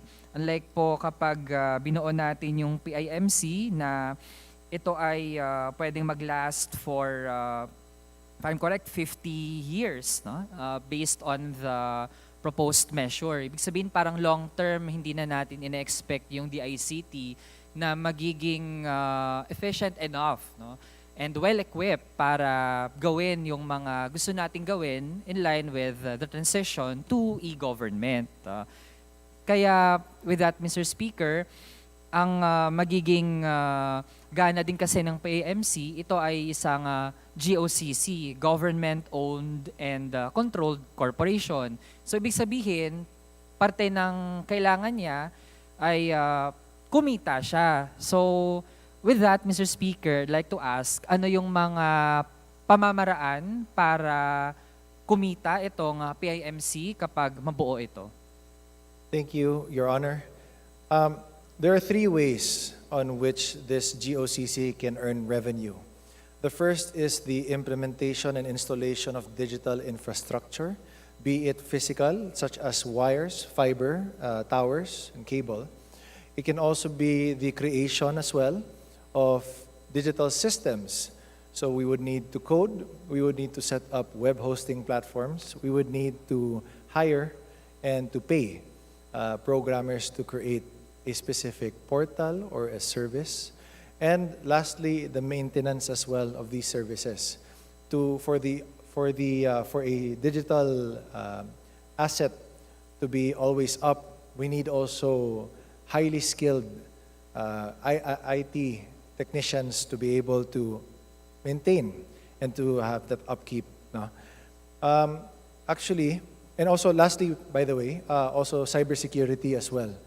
Now, the good thing about the PIMC performing these functions is that we don't have to rely anymore on third parties to perform these functions for us, which means that we are localizing all of these services. No? The thought of, let's say, for example, having your program built by someone else from another country may introduce risks as well. They might know the data that you put in, might know also what you're sending over. And in terms of cybersecurity, that is also something of concern. So to offset this and put this instead to a government-owned and controlled corporation within the Philippines and controlled by the Philippines, this ensures that number one, there has to be a performance of these their services. Number two, these have to be of quality as well. Hindi naman pwede na yung sarili nating GOCC gagawa ng lackluster o kaya kulang na program para sa ating mga ahensya. And lastly, on the security aspect, it also ensures that we Filipinos keep our own security systems safe and secure as well from outsiders. So I hope that answers your question, Your Honor, Mr. Speaker. On my final question, Mr. Speaker, layunin ng e-government na mapadali ang pagbibigay ng serbisyo at pagiging efficient ng ating pamahalaan. However, I'd like to cite one example doon sa paano natin matitiyak na inclusive tsaka accessible ang ganitong transition. Very close sa atin nung nag-transition yung ating bansa to distance learning sa panahon ng pandemya. And we have seen na yung distance learning na yun, it wasn't that flexible.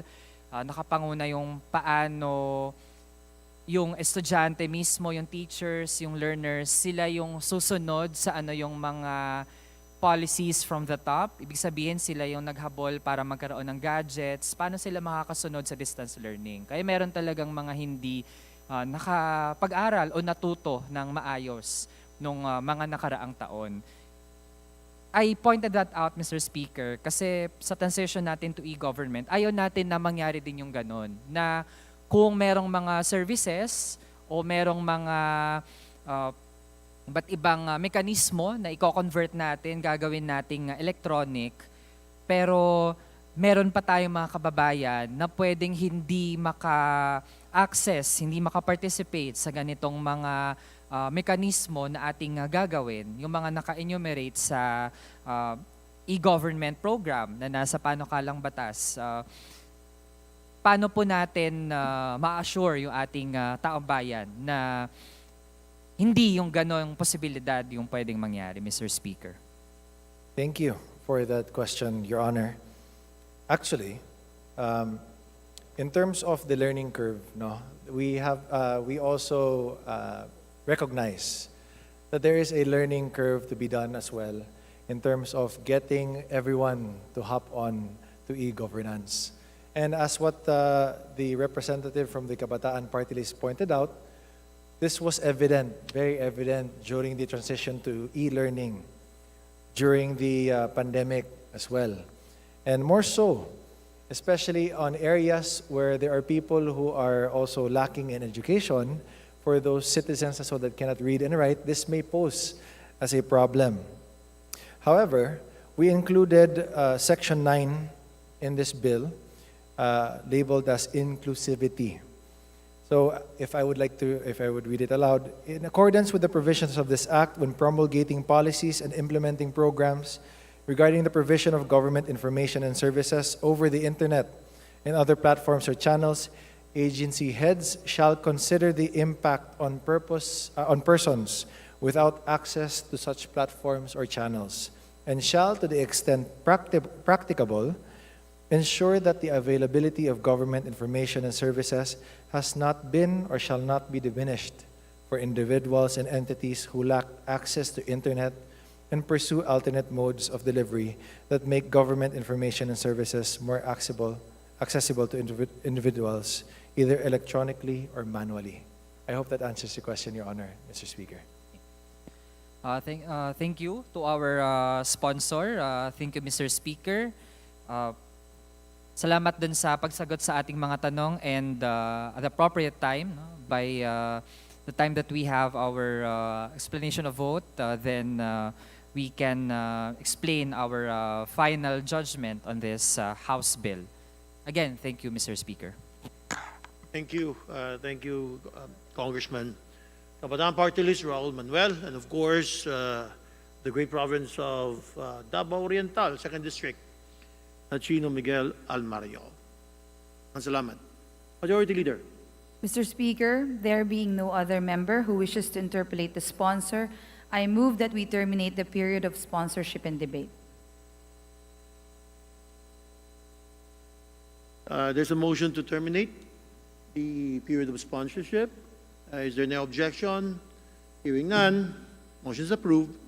Majority Leader. Mr. Speaker, I move that we open the period of amendments. Motion to open the period of amendments. Is there an objection?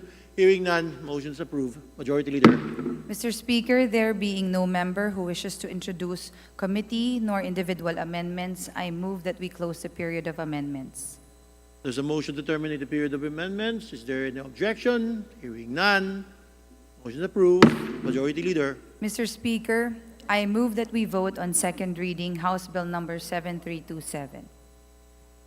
There's a motion to vote or to approve House number 7327. All those in favor say aye. Aye. All those not in favor say nay. Of course, the ayes have it. The House Bill 7327 is hereby approved on second reading. Thank you, Mr. Sponsor. Let's proceed. Majority Leader. Mr. Speaker, I move that we consider bills under the calendar of business for Thursday and Friday. And pursuant to the rules, please allow me to put forth an omnibus motion for consideration of the following bills. House Bill number 7295, containing Committee Report number 332. House Bill number 3092, containing Committee Report number 333. House Bill 7296, containing Committee Report number 334. House Bill 7297, containing Committee Report number 335. House Bill 7299, containing Committee Report number 336. House Bill number 7300, containing Committee Report number 337. House Bill number 7235, containing Committee Report number 325. House Bill number 7303, containing Committee Report number 340. House Bill number 7156, containing Committee Report number 7317. House Bill number 7234, containing Committee Report number 324. House Bill number 6932, containing Committee Report number 286. House Bill number 7302, containing Committee Report number 338. House Bill number 6372, containing Committee Report number 339. House Bill number 7304, containing Committee Report number 341. And House Bill number 7355, containing Committee Report number 352. And that the Secretary General please be directed to read the title of the said measures. Thank you, Majority Leader. That was quite efficient. Secretary General is therefore directed as to read. Please proceed. House Bill 7295, an act establishing a central multi-species marine hatchery in the municipality of Carles, province of Iloilo, and appropriating funds therefore. House Bill 3092, an act establishing a multi-species marine hatchery in the municipality of Iloilo, province of Zamboanga del Norte, and appropriating funds therefore. House Bill 7296, an act establishing a coastal aquaculture center to support and rehabilitate the Bureau of Fisheries and Aquatic Resources, Northern Mindanao Brackish Water Aquaculture Fish Farm, in the municipality of Lala, province of Lanao del Norte, and appropriating funds therefore. House Bill 7297, an act establishing a satellite multi-species marine hatchery in the municipality of San Fernando, province of Camarines Sur, and appropriating funds therefore. House Bill 7299, an act establishing a satellite multi-species marine hatchery in the municipality of Pasacao, province of Camarines Sur, and appropriating funds therefore. House Bill 7300, an act establishing a satellite multi-species marine hatchery in the municipality of Minalabac, province of Camarines Sur, and appropriating funds therefore.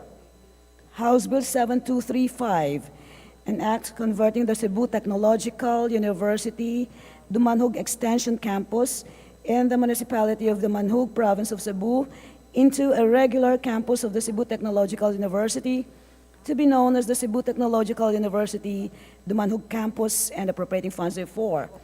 House Bill 7303, an act establishing the Mindanao State University Lanao del Norte Agricultural College of Arbitratum in Barangay Ramain, Municipality of Sultan, Naga de Maporo, Province of Lanao del Norte, and appropriating funds therefore. House Bill 7156, an act establishing a satellite office of the Department of Labor and Employment in the Municipality of Rodriguez, formerly Montalban, Province of Rizal, and appropriating funds therefore.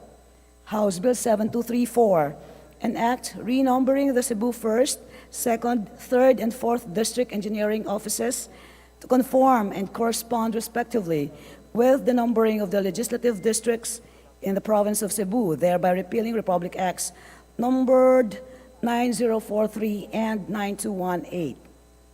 House Bill 6932, an act declaring La Mesa Dam Eco Park, located in Barangay Fairview, Quezon City, a tourism destination. House Bill 7302, an act declaring the province of Marinduque as the home of the Moriunas Festival.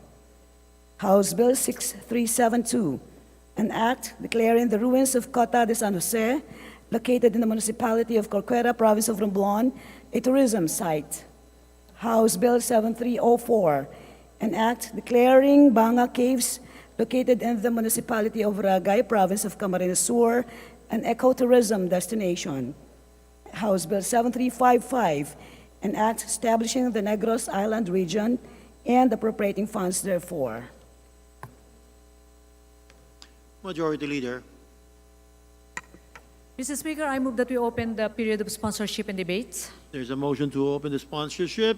Is there an objection? Hearing none. Motion is approved. Mr. Speaker, I move that we consider the respective explanatory notes as the sponsorship of the said measures. There is a motion for the explanatory note to be incorporated on the said bills. Is there an objection? Hearing none, the chair approve. Mr. Speaker, there being no member who wishes to interpolate on the said bills, I move that we close the period of sponsorship and debate. The motion to close the period of interpellation and debate? Yes, Mr. Speaker. Yes, the Majority Leader. Is there an objection? Hearing none, motion is approved. Majority Leader. Mr. Speaker, I move that we open the period of amendments. There's a motion to open the period of amendments. Is there no objection? Chair hears none. Motion is approved. Majority Leader. Mr. Speaker, there being no committee nor individual amendments, I move that we close the period of amendments. A motion for close the period of amendments. Is there an objection? Hearing none. Motion is approved. Majority Leader.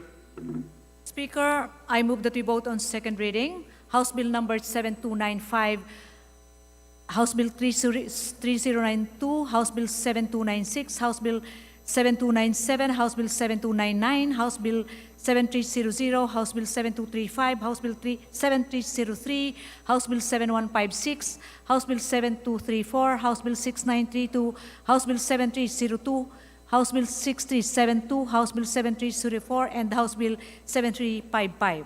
So move, Mr. Speaker. Majority Leader, this is an omnibus motion? Yes, To Mr. approve Speaker. on second reading. There is a motion to approve on the second reading as stated, omnibus approval on second reading. All those in favor say aye. Aye. All those not in favor say nay. The nay are not responding, so the ayes have it. Said House Bill as a ready omnibus approval is hereby approved on second reading.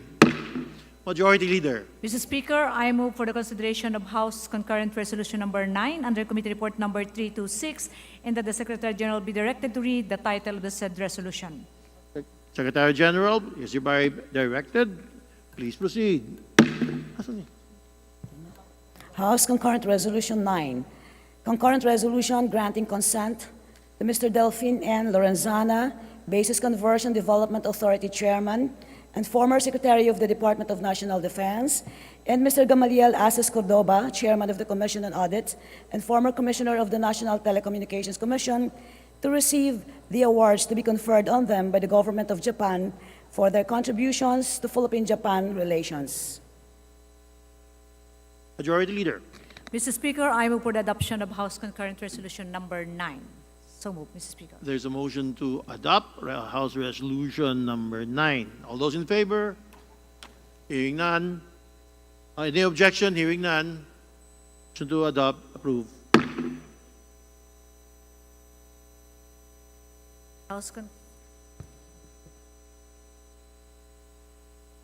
Let me amend that, Majority Leader.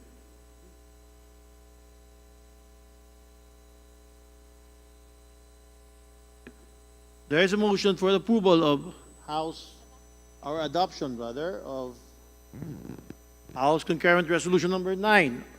All those in favor say aye. Aye. All those not in favor say nay. The ayes have it. Concurrent Resolution number 9 hereby adopted. Majority Leader. Mr. Speaker, the House and the Senate have adopted House Concurrent Resolution number 10 and Senate Concurrent Resolution number 7 respectively, entitled Concurrent Resolution Establishing and Maintaining an Integrated and Secure Digital Legislative Management System for the Congress of the Philippines, to be known as the e-Congress. In accordance with the rules, I move that we adopt Senate Concurrent Resolution number 7 as an amendment to House Concurrent Resolution number 10. So move, Mr. Speaker. Thank you, Majority Leader. Is there any objection to the motion? The Chair hears none. The motion is approved. Senate Concurrent Resolution number 7 is adopted as an amendment to House Concurrent Resolution number 10. Majority Leader. Mr. Speaker, I move for the creation of the Ad Hoc Committee on Marawi Rehabilitation and Victims' Compensation with its jurisdiction as follows. All matters directly and principally relating to the reconstruction, rehabilitation, and recovery of Marawi City. There is a motion for the creation of Ad Hoc Committee on Marawi Rehabilitation, Victims' Compensation, as stated.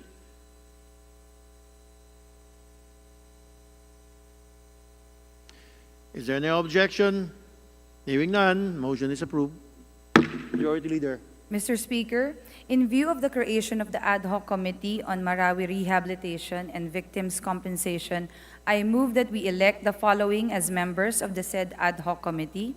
As Chairman, Representative Ziaur Rahman Zia Alonto Adjong. As Vice Chairman, Representative Yasser Alonto Balindong. As members, Representative Loreto B. Acharon, Representative Angelo Marcos Barba, Representative Maria Victoria C. Copilar, Representative Munir N. Arbison Jr., Representative Bay Dimple I. Mastura, Representative Dimzar M. Sali, Representative Muhammad P. Paglas, Representative Laarni Lavin Roque, Representative Celso G. Regencia, Representative City Amina Q. Dimaporo, Representative Bienvenido M. Abante Jr., Representative Siriaco Bigato Jr., Representative Christian S. Unabia, Representative Jude Asidre, Representative Francisco Jose Bingo Matugas, Representative Margarita Ignacia B. Nograles, Representative Mark Go, Representative Lawrence R. Defensor, Representative Yevgeny Vicente Emano, Representative Steve Chongbian Solon, Representative Samir Tan, Representative Wowo Fortes, Representative Muhammad Khalid Dimaporo, Representative Jervil Luistro, Representative Mujib S. Hataman, and Representative Joseph Stephen Caraps S. Paduano. Thank you, Majority Leader. May we observe silence, please, in the chamber. Thank you.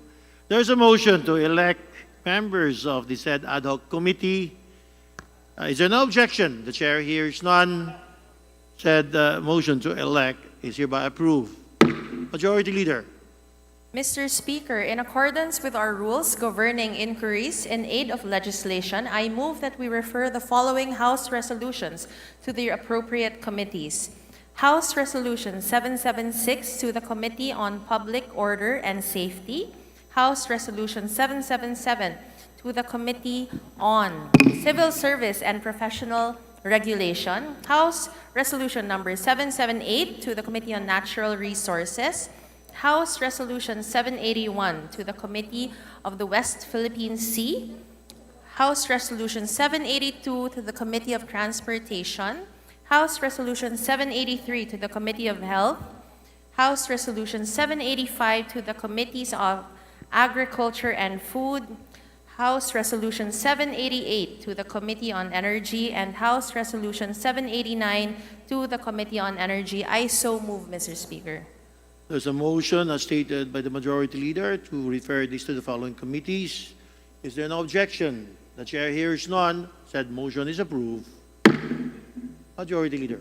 Mr. Speaker, pursuant to our rules governing inquiries in aid of legislation, I move that we refer the following speeches delivered on February 2023 to the appropriate committees. The speech of Representative Mark Go to the Committee on Higher and Technical Education, the speech of Representative Castro to the Committees on Food and Agriculture, the speech of Representative Brosas to the Committees on Agriculture and Food, and the speech of Representative Manuel to the Committee on Persons with Disabilities. I so move, Mr. Speaker. There's a motion for a referral of these speeches to the appropriate committees. Is there an objection? Chair hears none. Said motion to refer these to the appropriate committees is hereby approved. Majority Leader. Mr. Speaker, I move for the change of referral of the following measures. House Bill numbers 40, 574, 1669, 1847, 3097, 4779, 4811, 5272, 5581, 5865, 6011, 6252, and 6545, institutionalizing active transport by establishing a safe pathways network of bicycle lanes, walkways, and slow streets from Committee on Transportation to the Committee on Transportation and Sustainable Development Goals.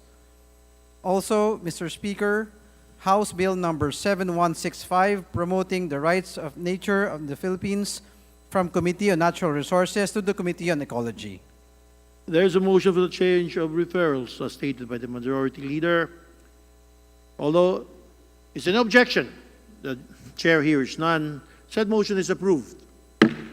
Majority Leader. Mr. Speaker, I move that we include additional co-authors to House Bill numbers 4605, 7208, 7209, 7292, 7311, 7325, 7327, 7352, 7354, and House HCR numbers 9 and 10 as contained in the list to be submitted by the Committee on Rules. There's a motion to include additional co-authors to the following bills as stated. Is there no objection? The Chair hears none. Said motion is approved. Majority Leader. Mr. Speaker, I move for suspension. Session suspended.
Session resumed. Majority Leader. Mr. Speaker, I move that we adjourn session until 2 p.m. of Monday, March 6, 2023. So move, Mr. Speaker. Session is therefore adjourned to Monday, March 6, 2 p.m. 2 p.m. then.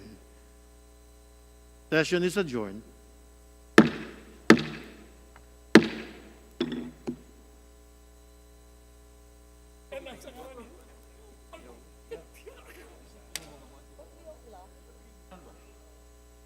Recording stopped.